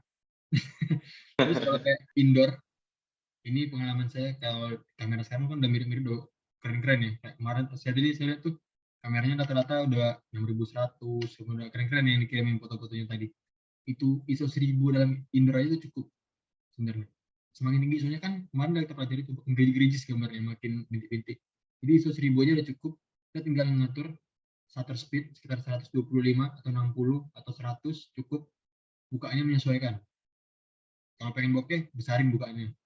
Kalau nggak bokeh-bokeh banget, kecilin. Ketika motor rame-rame gitu, kan banyak tuh ada orang rame, dikecilin misalkan di f2,8 kalau lensanya yang bagus. Kalau misalkan lensanya kit, udah biarin aja gitu. Karena nggak bisa ngatur apa-apa. Diafragma di lensa kit nggak bisa diatur, itu kelemahan lensa kit. Oke, nanti kita bahas di pertemuan keempat ya Mas Adam, atau di pertemuan terakhir tuh. Karena janji aku tuh kelas ini nggak lama-lama. Karena dagingnya juga nggak banyak, nanti dagingnya habis. Nggak ada banyak daging. Siap. Tapi ini banyak Mas dagingnya Mas. Ya, semoga jadi ilmu yang bermanfaat Mas. Itu Min, mau jadi pahala buat Mas juga Mas. Amin. Terus nih, ada pemotret. Pertama, lebih baik minta maaf daripada minta izin. Jadi ini kenapa foto nenek ini yang saya ambil? Karena foto selama saya motret di lapangan gitu ya, di luar saya hunting, foto ini paling berkesan terkait izinnya. Kenapa? Jadi sebelum ini ceritanya saya cerita dulu ya nih. Sorry guysnya agak malam nih, udah sampai jam 9:14. Ntar kelamaan lagi. Aku janji 9:30 atau jam 10:15 udah selesai. Jadi ada motret pertama tuh lebih baik minta maaf daripada minta izin. Foto ini diambil di pasar di Curug, di Rejang Lebong. Jadi ketika itu saya melihat ada nenek-nenek kayaknya paling tua di pasar itu. Karena saya sudah muter pasar dulu sebelum saya muter. Terus adabnya apa? Kita bawa kamera itu ketika di pasar. Jangan kita tiba-tiba ngeluarin kamera. Gantung aja di leher. Orang tahu, oh ini orang mau motret. Jadi orang nggak curiga lagi, biasa aja. Kalau misalnya ada yang nanya-nanya, kita tinggal bilang, hobi aja Pak. Atau kalau misalnya nanya, hobi, bohong nih, wartawan nih. Enggak Pak, saya cuma hobi. Untuk apa? Untuk stok. Nah, pokoknya bikin aja dia pening, dia pusing. Sampai dia nggak bisa nanya lagi. Nah, terus ini, ibu ini nih ceritanya saya sudah ngobrol. Saya pertama datang ya. Wih, Bu, masih sehat Bu ya? Udah berapa umur sekarang Bu? Saya tanya kan. Oke, bahasa Curug ambu-ambu itu dikit-dikit lah saya bisa nanya situ kan sama mereka. Terus oh iya Dek katanya udah nggak tahu ibu umur berapa lagi. Terus yang lain kan tertarik tuh orang kiri kanan pasarnya tuh tetangga-tetangganya. Oh iya Mas ini udah tua, ibunya udah sekitar ini umurnya ini, cerita-cerita ada. Ibunya ramah sama saya. Dari mana Dek katanya kan. Oh ini saya hobi aja ini. Wah berapa cucunya? Saya tanya ngobrol. Pada selesai ngobrol-ngobrol tuh boleh foto nih. Ketawa dia nenek, ketawa. Karena mau dipoto kan, gigi ibu ini lah sudah ada lagi katanya. Ya apa Bu, saya mikir wah ini keren nih kalau dibikin potret karena wajahnya itu gurat-guratnya itu udah kelihatan semua kan. Nah, walaupun foto ini nggak bagus, foto potret yang bagus ini daging juga nih, catat ya. Foto potret yang bagus itu adalah matanya harus ada pancaran sinarnya. Kalau bola mata manusia itu kalau di potret itu ada kayak berkilauannya, itu foto potret yang bagus. Ketika seperti contoh yang di sini ini potretnya nggak bagus karena matanya nggak berkilauan, nggak ada kelihatan kilauan matahari bola matanya. Ini ada pertanyaan dari Bulan. Film simulasi yang pas gimana Mas? Kapan pakai standar atau vivid? Kapan monokrom seperti foto nenek? Wah, kalau saya pribadi, saya biasanya ngambilnya standar atau vivid sama aja, tapi saya ngambilnya raw. Jadi kenapa raw? Itu bisa saya edit di Photoshop. Ketika di Photoshop itu baru kelihatan, wah ini kayak cocoknya di vividin, cocoknya di standarin. Di situ kalau dia misalkan film simulation itu, kelebihan RAW adalah kita bisa memilih film simulation itu di RAW-nya. Jadi nggak usah sangat motret. Kalau JPEG kita ngambil, kita milihnya Astia, ya udah Astia doang, nggak bisa dirubah lagi yang lain. Tapi kalau misalkan kita ngambilnya RAW, itu bisa diatasi di ini, di Photoshop. Terus kapan pakai monokrom? Monokrom ini saya gunakan apabila saya pengen aja gitu, nggak tentu harus kapan pakai monokrom, harus pakai ini. Kalau motret-motret yang kayak gini, potret-potret gini tuh lebih enak gitu. Kayak jadi poin interest itu kelihatan banget gitu, karena yang lainnya hitam.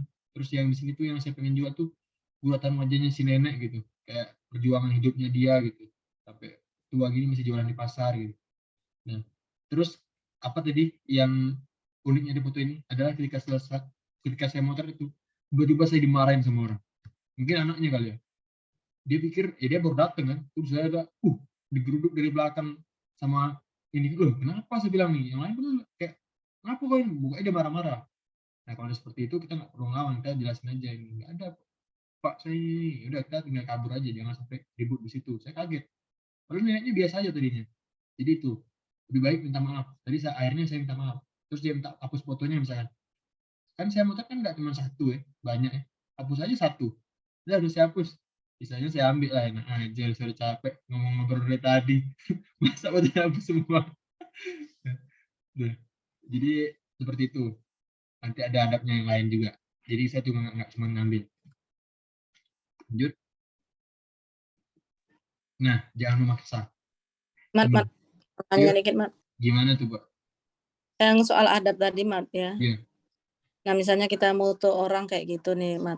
Terus misalnya tuh, fotonya tuh kita ikut lomba atau apa, terus kita menang gitu. Terus adab kita terhadap objek foto itu gimana? Apa memang dia hadiahnya dikasih ke dia atau dikasih baru atau gimana itu adabnya? Gitu. Kalau aku gini, Mbak. Kalau pribadi, karena biasanya aku motret orang-orang itu, kalau yang detail-detail itu tuh kalau dia ada WA, aku kasih WA. Aku anggap udah selesai di situ. Tapi kalau misalnya nanti dikasih, ini pernah kejadian, ini kejadian serius, ini bener di Jogja kalau nggak salah. Ini Arba'in Rabi yang cerita. Ada foto di suatu pasar, aku lupa nama pasarnya. Dia menang, cewek yang motret ini. Ibu tuh keren buka fotonya, yang di foto ini. Terus setelah dia menang itu, dikasih lah ibu ini hadiah. Waktu itu rumahnya gede gitu, jadi hadiahnya besar, dibagi lah. Ya bagi ini depan pasar, depan orang rame. Saya menang mau foto, ini saya kasih ibunya sebagian. Setelah dari itu, Mbak, mahal harga orang yang mau diputar di pasar itu gara-gara foto itu menang. Jadi kalau misalkan mau ngasih pun ya diam-diam aja atau gimana, tergantung adab kita aja. Dan kadang kalau orang tua-tua gini kan juga nggak tahu ya, kita foto untuk lomba apa gimana gitu. Terus kalau saya tuh biasanya saya sudah selesai di saat ini, karena saya udah ngasih, saya bawa Insta, misalnya bawa ada Insta, saya kasih fotonya. Atau misalkan saya bawa WA, saya tukar WA gitu, saya kirimin fotonya. Jadi saya anggap saya sudah selesai, saya udah ngasih ke mereka, saya nggak cuma ngambil aja. Jangan maksa. Ketika saya mau TPA di ini Palembang, ini TPA di Sukawinatan, saya udah pernah tuh naik ke TPA Sukawinatan sampai ke puncaknya, kaki saya kotor semua. Udah pernah naik situ, ini di atasnya. Jadi ketika udah sampai sana, ya seperti biasa ya, kan mereka orangnya hidupnya susah ya, kita udah ngobrol-ngobrol, ternyata ada satu orang yang nggak senang. Ya udah jangan maksa, jangan nggak usah dipoto ya, ketemu tuh yang senang aja, yang mau aja. Ini saya foto ibu ini digurauin sama yang di atas ini. Dia bilang, woi nak itu, woi dek, itu Ayu itu barusan married, dia itu lama jadi jando, dia ngomong yang atas ini kan. Oh siapa ini kak lakinya, Pak, aku ngomong. Nah ternyata suaminya ini nih yang pakai baju nomor 1 ini, ketawa lah ibu ini. Nah udah cair ya suasana, udah kita putar aja ini, yang tadi nggak mau putar udah tinggalin aja, ngapain, urusan dia gitu, jadi nggak usah pening-pening. Nah lanjutnya, ngobrol dulu baru motret. Nah ini biar teman-teman tahu, ini adalah foto saya yang pernah masuk jadi finalis HIPA. HIPA itu foto internasional, foto lomba foto internasional yang dilaksanakan oleh Pangeran Dubai. Itu kalau kita menang pasti dibawa ke Dubai biasanya. Hadiahnya itu 1,2 miliar untuk juara satunya. Kawan saya tuh kalau pernah ikut kemarin kelasnya Kak Berto yang ke Kanwil, itu WordPress ya, bukan HIPA. Itu dia dapat euro, berapa euro gitu, dia nggak ngomong sama saya, tapi banyak, saya yakin banyak, ratusan juta kali. Karena kalau internasional tuh gede-gede hadiahnya. Ini aja hadiahnya 1,2 M hadiah pertama. Hadiah juara 3 atau juara 5-nya udah keren, tapi itu nggak menang. Nah ini foto inilah yang pernah saya masuk sampai ke tingkat internasional finalis. Jadi foto ini ngobrol dulu sebelum motret. Di sini hadapnya ya. Jadi kita motret. Ini lingkungannya bukan lingkungan umum ya. Kita pergi ke rumah orang ini ya. Kita pergi ke tempat usaha orang. Apalagi usaha ini ya legal atau antara legal sama nggak ilegal ya. Karena usaha ini ular gitu dipotong-potongin gitu kan. Terus kenapa coba saya bisa masuk ke tempat ini? Ada yang tahu? Coba, ayo Mbak, Mas, ada yang tahu kenapa saya bisa masuk ke tempat ini? Ayo, Mas. Kenal, Mas. Enggak, jawabannya bukan kenal. Dia pengen jadi PKP. Jadi dia pengen jadi PKP. Nah, kebetulan saya pakai baju, wah pas banget. Jadi kayak waktu itu saya di sekre, saya di sekrenya seberang dulu. Saya lihat laporan PKP dari AR. Kok ini usahanya keren banget, usaha ular. Wah, langka nih, unik kan. Usahanya ular. Terus dia mau jadi PKP. Di mana Mbak? Di belakang Mbak, belakang kantor artinya. Di belakang kantor seberang dulu. Wah, saya datangin aja situ. Saya datang sana kan. Di sini Pak. Dari mana ini? Semarang yang bawa kamera gitu. Ini Pak, aku ini dari kantor pajak depan. Oh iya deh, masuklah. Kalau gue udah tahu kan. Dia ini lagi mau jadi PKP. Masuklah. Apa ya dek sini? Langsung ramah bapaknya. Dalam hati aku tuh mau motret sini Pak. Ini boleh tak Kak aku ini motreti ini apa? Ular ini nih. Oh boleh. Aja lah. Karena dia tahu, aku udah tahu dia punya kepentingan. Terus aku motret dulu dia cerita. Ini kamu ini yang ngurus PKP aku kemarin katanya. Oh iya Kak, aku ya karena aku udah tahu kan. Nah, sebelumnya aku udah ngobrol-ngobrol dulu. Sebenarnya Berto sendiri yang kemarin jadi pemateri yang kita kemarin di acara IHT. Terus sampai sekarang nanya tempat ini di mana, dan aku kasih tahu sama dia. Terus sampai sekarang masih penasaran, ini di mana Mas? Kak, ada baik Kak, ini jauh bilang nih. Mudah Kak, ini enggak bakalan dapet Kak tempat ini. Mas serius Mas, kasih tahu nih. Aku udah tahu dia bakal nyeting di situ kan. Enak aja dia. Nah, jadi udah dapet situ kita ngobrol dulu. Udah cair sana kita potret. Lanjut. Nah, jangan hanya meminta tapi memberi. Ini penting guys. Kenapa saya bilang jangan hanya meminta tapi memberi? Kita mengambil foto itu, kita mengambil sesuatu dari orang lain. Termasuk salah satunya privasinya dia. Jadi jangan kita cuma mengambil saja, usahakan kita memberi. Aku ada 3 yang bisa aku kasih ke mereka. Kalau fotonya ini istilahnya detail. Dan aku memang, kalau aku udah ngasih sampai duit, misalnya ngasih, aku bakalan pengen dapat fotonya bagus. Kalau fotonya nggak bagus tuh biasa aja, sorry aku ngasih duit. Pasti aku cuma WA doang. Kalau kasihin fotonya di high res di WA aja. Tapi kalau misalkan biasa aja, ya enak aja, ngapain ngasih duit, ngomong duit aja. Kalau pernah dengar Sofyan Effendi, dia itu fotografer macan lomba bisa kita bilang ya. Dia itu fotografer hunter. Dalam setahun bisa sampai 200 juta penghasilan dari lomba foto, dia yang menang. Itu dia rela sampai beli elang aja, burung elang untuk setting. Baru diketahui ya, ini catat juga nih. Fotografer lomba yang fotonya keren banget, yang kayak momentumnya keren banget. Itu semua bullshit. Itu adalah settingan. Nggak ada foto itu momentum yang tepat gitu bisa sampai keren banget. Itu tuh dari setting. Nah, untuk setting itu kita perlu duit, kita perlu biaya, kita bayar. Kita perlu bayar, kita arahin bener-bener tuh. Kalau kita tuh udah punya konsep, wah ini keren nih, pasti bakalan nih. Udah nggak apa, bayar aja. Yang penting setimpal apa yang bakal kita dapat dari lombanya. Sofyan Effendi pernah juara lomba foto Oppo tahun lalu. Hadiahnya 100 juta rupiah. Itu adalah foto topeng lomba apa foto tari topeng Betawi. Cari aja Sofyan Effendi Oppo foto competition 2021. Itu yang menang dia, 100 juta hadiahnya. Dan dia nyeting itu mahal, bisa sampai berapa juta, dia tahan beli juta beli untuk setting orang gitu. Disediain baju, disediain apa semuanya. Tapi dia tuh sudah punya pikiran konsepnya seperti apa. Bayarnya nggak masalah. Nah, jadi intinya itu, jangan hanya meminta tapi juga memberi. Ada kawan saya juga namanya Lara Putih, cari aja IG-nya Lara Putih. Dia ini bernama Sadur Puji Film di Makassar. Itu dia selalu bawa Insta kemana-mana selain kamera digital yang dia punya. Jadi setiap foto yang keren, yang istilahnya privat ya, berarti lebih dekat dari 5 meter, dan terus foto itu menurut dia bakal keren fotonya. Dia selalu bawa Insta terus dikasihkan ke orangnya.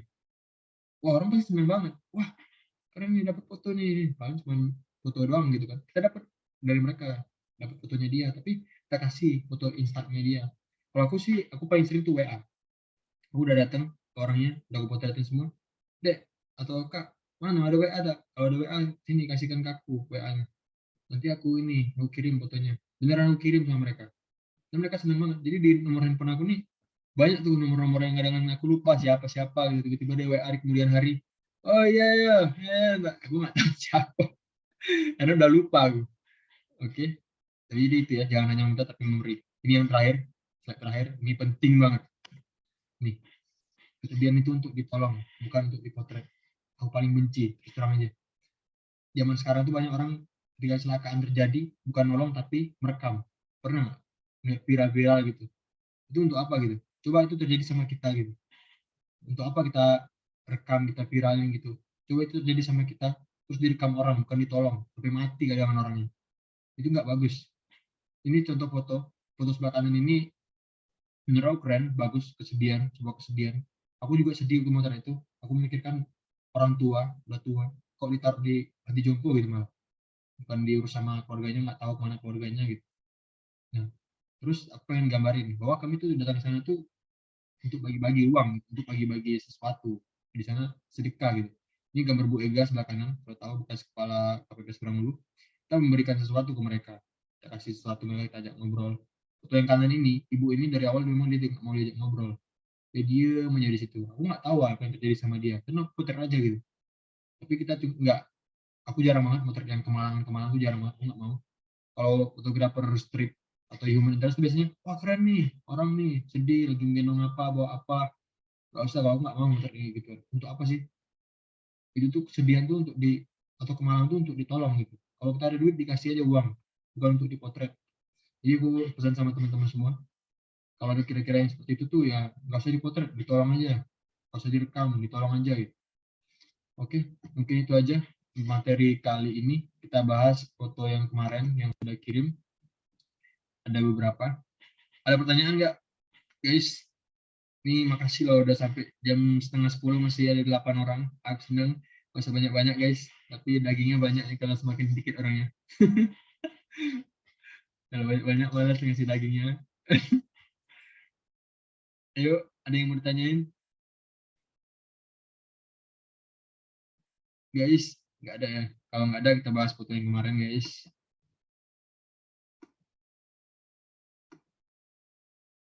Nah, ini ada foto pertama dari Mbak Claria. Ini fotonya apa? Kita lihat guys. Ini under exposure-nya. Ini normal exposure-nya.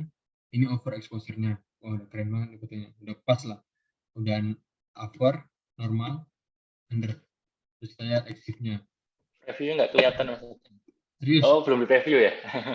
Udah, ini udah kelihatan belum? Fotonya kecil gitu Kak, cuma default di. Oh gitu.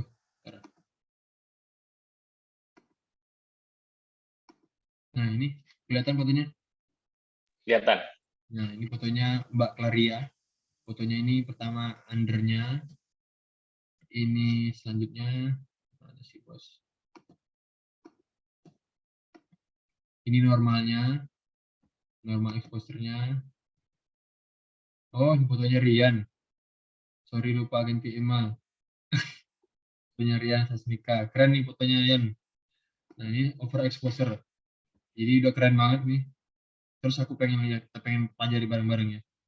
Apa yang dirubah oleh si Rian untuk mendapatkan foto yang over, normal, sama under. Kita stop share. Kayak fotonya kecil tadi. Nah, foto yang pertama ya, yang ini apa, yang under exposure. Kita lihat ininya, apa, exit-nya. Dia menggunakan apa nih? A515. Dia ambil pakai kamera apa nih? Samsung ya. Nggak kelihatan Kak, itunya, propertiesnya Kak. Fotonya kelihatan. Enggak, masih gambar foto semua ini. Gambar foto kecil ya? Iya. Cara gue stop share nih. Stop share. Samsung A51. Kita buka dulu propertiesnya. Detailnya. Terus aku share lagi.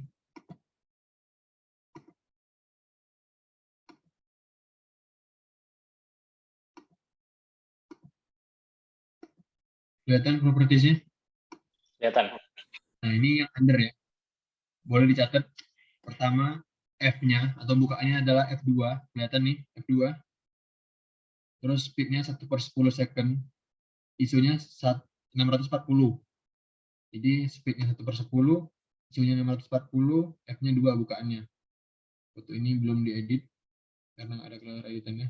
Udah diedit belum ya? Udah diedit belum ini, Dan? Mana si Rian? Dan nggak tahu, kayaknya nggak, belum diedit sih. Nah, kita nggak diedit nggak? Ya benar. Karena kalau diedit biasanya ada muncul program editingnya. Oke, kita catat ya tadi ya. F2 1/10 detik 640. Terus kita ini stop share. Kita buka lagi yang lain. Fotonya yang normal. Ini yang normalnya. Propertiesnya. Bentar, aku share screen.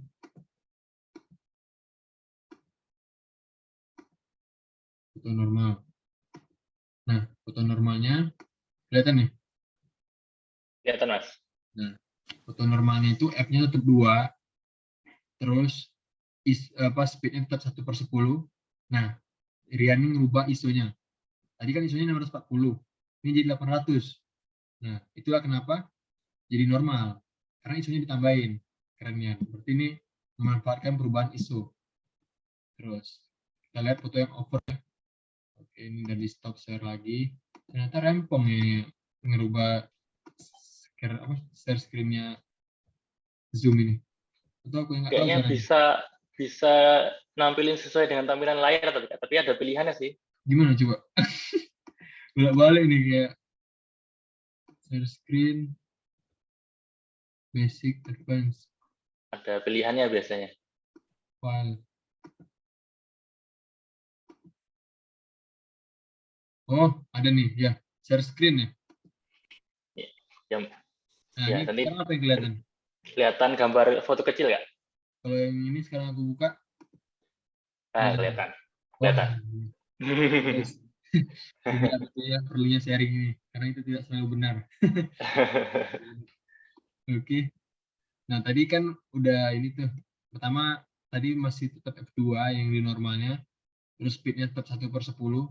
Terus di Rian naikin ISO-nya dari 640 ke 800. Di overnya, kita lihat. Di overnya itu ISO-nya jadi 1600 ternyata. Semakin tinggi dinaikin sama Rian. Terus bukaannya tetap F2. Terus speednya malah dipercepat. Kalau misalkan ini speednya 1/10, kemungkinan bakal di over lagi. Karena speednya dipercepat kan. Kalau semakin cepat speednya, maka kan semakin berkurang cahaya yang masuk.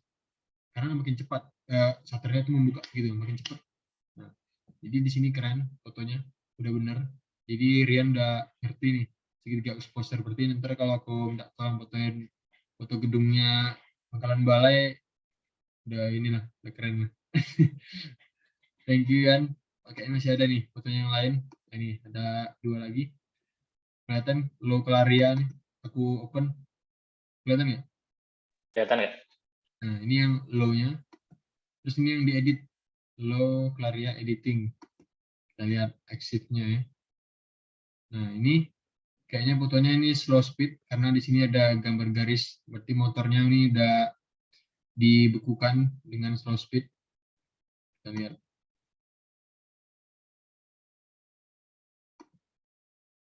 Detailnya. Ini kita nggak bisa bandingin karena nggak ada itunya, nggak ada foto undernya. Ini cuman yang diedit sama nggak diedit.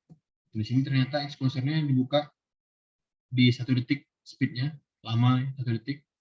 Terus F-nya tetap F2 bukaannya. Isunya 50, udah bener. Nah, di sini tuh ada di exposure biasnya 0,9 minus 0,09 step. Berarti ini under 1 stop. Di sini disebutkan di ininya, di data exit-nya. Nah, foto ini diambil 1 detik, bener. Isunya tuh dibikin kecil, biar mulus, bener. Terus kita F2, berarti Rian ini nggak pengen kelihatan semuanya detail. Sebenarnya kalau untuk foto yang landscape dan slow speed, itu F-nya kecil aja, F8 gitu, F10. Jadi biar seluruhnya mulus gambarnya. Nggak ada cuman, kan F itu fungsinya untuk bokeh gitu. Kalau dibikin F2 ini misalkan dia fokus ke pohonnya bokeh, yang lain tuh nggak fokus. Jadi langsung blur yang lainnya. Jadi kalau saran aku untuk slow speed, iya di F itu kecilin aja, jangan besar banget gitu. Nanti tinggal paling main di exposure time-nya. Kalau dia misalkan F-nya kecil, berarti F itu gini, kalau dia 2 gede, kalau dia F8 itu kecil, makin kecil, berarti cahaya yang masuk semakin sedikit, semakin under, kita cepatin di speed-nya, naikin speed-nya. Nah, terus ini kita lihat fotonya tadi, kita balikin. Fotonya itu terlihat kurang ini ya, gimana ya? Kurang masih agak goyang gitu, shaky gitu ya. Kemungkinan Rian ngambilnya nggak pakai timer, jadi langsung diklik gitu, tapi nggak tahu ya. Coba Yan, gua ngomong dong nih Rian gimana ngambilnya nih? Saya nggak Rian ini. Oke. Itu ngambilnya kan dari kaktus kayu, Kak. Iya. Terus di atas, di rooftop di lantai 3 tuh Iya. emang lagi ini sih nggak pakai apa tuh, nggak pakai tripod atau apa. Jadi kelihatan dari apa tuh cahaya lampunya kan agak shaking. Iya, Gitu, Kak. benar. Oh, iya benar. Jadi kalau ngambil slow speed tuh pakai tripod, atau kalau misalnya nggak ada tripod pun ditempelkan kemana satu tempat gitu. Tapi untuk ngambilnya, untuk pas shutternya dipencet, itu jangan langsung dia motret.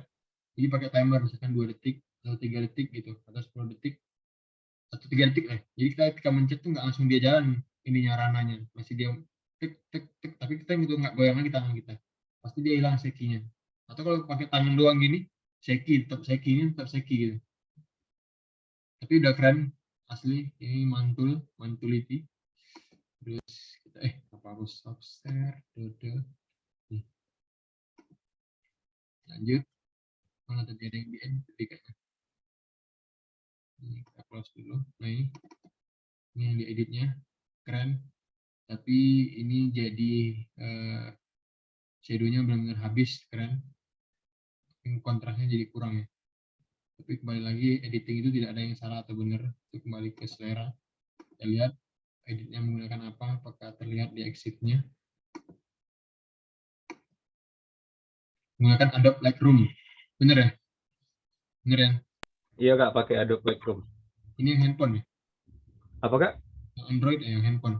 Pakai Android ya, dari HP. Ada AN ini Android nih. Terus ini gambarnya adalah 96 dpi. Jadi dalam handphone itu, dalam foto itu ada namanya dpi, dot per inch. Kalau di dalam printer tuh ada namanya dpi ini tuh ada namanya dpi kalau di printer. Lupa aku singkatannya apa. Kalau dpi ini dot per inch. Semakin tinggi dpi-nya, dpi itu adalah beberapa jumlah titik dalam sebuah pixel.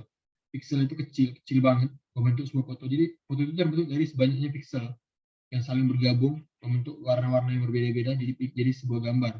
Nah, pixel ini kalau dia 96 dpi, dalam satu kotak pixel berarti ada 96 titik. Foto yang biasa standar digunakan itu adalah 300 dpi. Jadi 300 titik dalam satu pixel. Apa fungsinya? Fotonya akan lebih detail dibandingkan dengan 72 dpi atau 300 dpi. Cuman default dari Canon kalau nggak salah itu 72 dpi kameranya. Tapi bisa disetting ke 300 dpi. Keren ini Yan. Lanjutnya foto siapa nih? Foto Mas Adam nih Mas. Kita cek nih Mas. Itu asal foto Mas. Keren, ini rumah hantu ya? Bukan. Ini PSU guys. PSU. Ini foto ininya tadi ya, undernya. Terus ini normalnya, ini overnya. Oke, kita lihat dari exit-nya. Apa yang dirubah sama Mas Adam? Pertama, ini diambil menggunakan Samsung A52. Jadi A51 ya, ini A52 ya? Bener? Iya, bener Mas. Pertama, bukaannya 1,8. Oke. Speednya 1/350 detik. Isunya 250. Oke, ini under ya. Ingat-ingat 1,8, 350, 250. Normalnya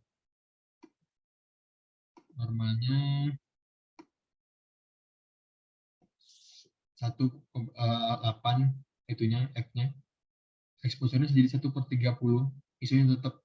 Jadi ini normalnya dia jadi mengurangi speed ya. Bener ya? Tadi speednya berapa tadi? 1/250 kayaknya. Tadi 1/350. 350. Oh, 3. Iya. Nah, ini sekarang 1/30 detik. Jadi speednya diperlama sehingga apa jumlah cahaya yang masuk ke dalam sensor semakin banyak. Bener. Jadi fotonya semakin meningkat exposure-nya. Oke. Ini kita lihat yang overnya. Ini ingat-ingat 18, 30, 250.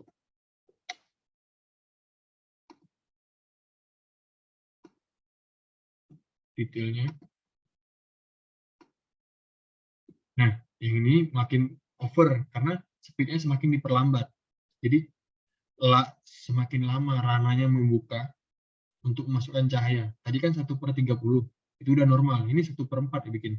Isunya tetap sama 250, yang ini tetap 18. Oke, ini Mas Adam mungkin udah paham tentang segitiga exposure. Keren Mas. Mantul Itu pakai mode pro sih Kak. Memang saya pasin exposure time sih yang saya rubah, lainnya nggak berubah. Bener. Memang harus manual kalau dia pakai handphone, baru dia bisa ketahuan. Ini juga malah kelihatan nih, ada center wide average, ini meteringnya, terus focalling lensanya 55 mm, dan warnanya sRGB, Samsung A52. Terus di sini udah diedit belum ya? Belum ya? Belum. Oke, keren Mas Sedang. Lanjut nih, backspace nih siapa backspace nih? Nih backspace, ini kayaknya di Koba ini kalau nggak salah. Nggak tahu ya. Ini undernya. Ini normal tadi, yang ini under. Ini apa nih kok? Bingung aku. Siapa yang punya? Ini kayaknya over deh maksudnya ini. Ini over. Ini normalnya. Ini undernya, ini normalnya. Nah, ini nih perlu teman-teman tahu. Ini lensanya. Perhatikan titik biru ini kelihatan nggak yang aku tunjuk? Titik hitam ini. Hitam itu. Ya hitam. Ini karena kotor. Kemungkinan debu atau sensornya timpa apa gitu kayak kotoran kecil jadi kayak gini. Caranya biasanya dilap aja pakai tisu gitu. Atau di kamera itu ada namanya sensor cleaning. Nah, itu dipencet sensor cleaning, itu biasanya hilang yang gini-gini. Coba kita lihat exit-nya. Ini yang overnya nih. Detailnya. Wih, kameranya bukan kaleng-kaleng nih. XT20 sama kayak kantor. Pakai penyekan wheel. Pertama, F-nya F8. Oke, F8. Berarti dia pengen melihat apa istilahnya? Fokus ke seluruh bagian foto. Terus di sini speed-nya 1/240. ISO-nya 200. Artinya apa? ISO 200 itu berarti gambarnya bakalan mulus, bakalan jernih. Berarti di sini dia main di speed-nya 1/240. Kita lihat bagaimana speed-nya yang di under.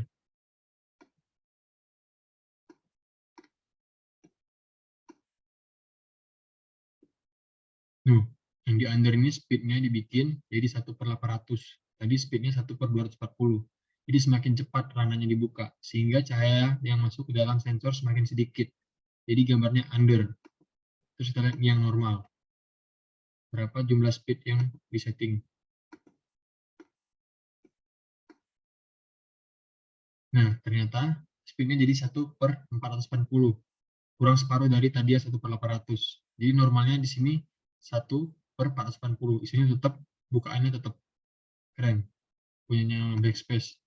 Nah, ini tegar nih. Misalnya nggak tegar nih, aku udah tidur. Tinggal 6 orang. Udah kemalaman tadi.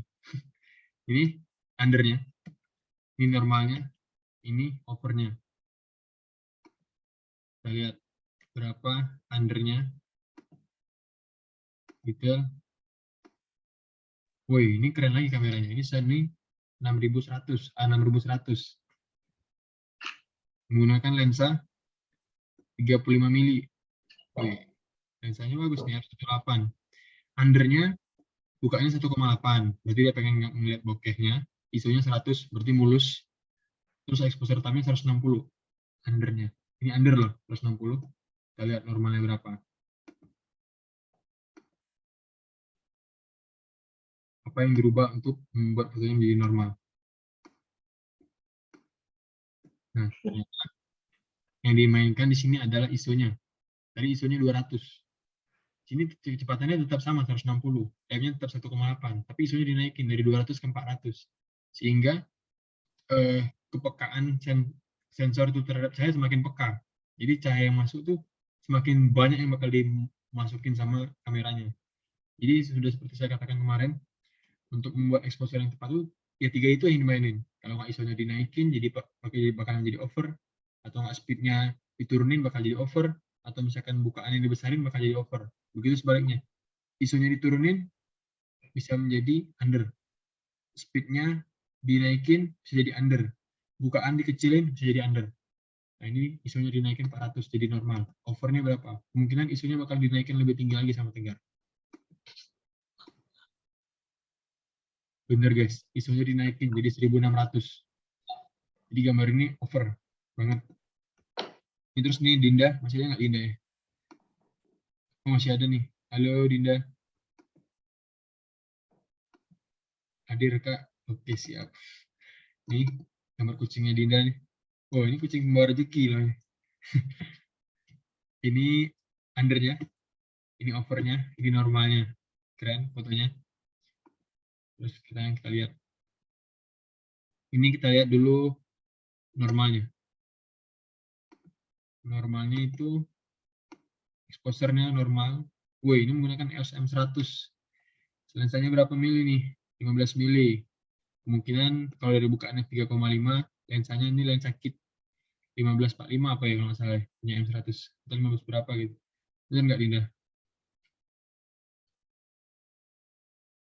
Nggak dibalas, nggak dijawab nih. Kacangnya aku sama Dinda. Dinda. Nih. Terus di sini ya udah kita lanjut aja nih. Normalnya dibikin di iya 1545 Kak. Oke. Terus ininya normalnya di f3,5 karena ini memang nggak bisa diatur exposure-nya lensa kit. Semakin di zoom semakin kecil bukaannya. Bisa jadi semakin 5,6 atau berapa gitu bukaannya.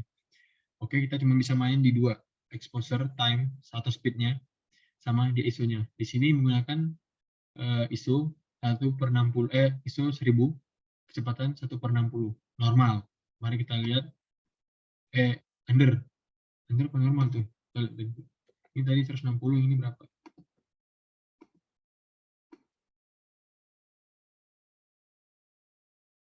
Nah, ini dinaikin ternyata ya. Ini kecepatannya jadi 1/40, lebih tinggi dari yang tadi. Yang tadi 1/60, ISO 1000. Terus ini ternyata Dinda pengen naikin exposure-nya. Ternyata nggak cuma kecepatannya yang diturunkan dari 1/60 ke 1/40, tapi ISO-nya juga ditambah dari 1000 ke 1600 untuk mendapatkan gambar yang normal. Tadi berarti undernya ya. Tadi berarti normalnya. Sekarang ini overnya. Ini di sini ada exposure biasnya 1/3 step. Keren. Ini berarti si Dinda ingat apa yang aku omongin kemarin, bahwa biasanya foto yang aku buat itu nggak 0 di lingkaran garisnya, tapi 1/3, 1/7, 1 gitu. Jadi over 1. Karena biasanya di over itulah baru kelihatan highlight sama shadow-nya itu biar kelihatan di situ. Oke, keren. Terus sekarang kita lihat yang undernya berapa. Ini nggak diedit. Nah, ternyata ini turunin 1/3 step sama yang ditanya. Jadi 1/60, ISO-nya diturunin banget. Tadi 1600 ya, atau 1000 deh, jadi 400. Oke, tapi udah keren. Dinda udah ngerti cara ini normal segitiga exposure. Ini selanjutnya punyanya Ravio. Ini orang Kanwil. Kayaknya ini Ravio lagi dinas nih. Nggak kayak gambar pesawat. Sepertinya ini bandara SMB.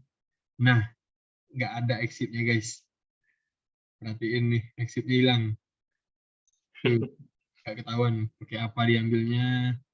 Tapi kalau kita lihat fotonya Ravio, mari kita lihat foto Ravio.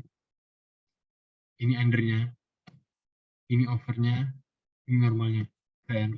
Kita lihat di undernya. Awannya tercover dengan baik, ada birunya, perhatikan. Tapi bagian bawahnya, bagian di daratnya gelap banget, tapi birunya tercover.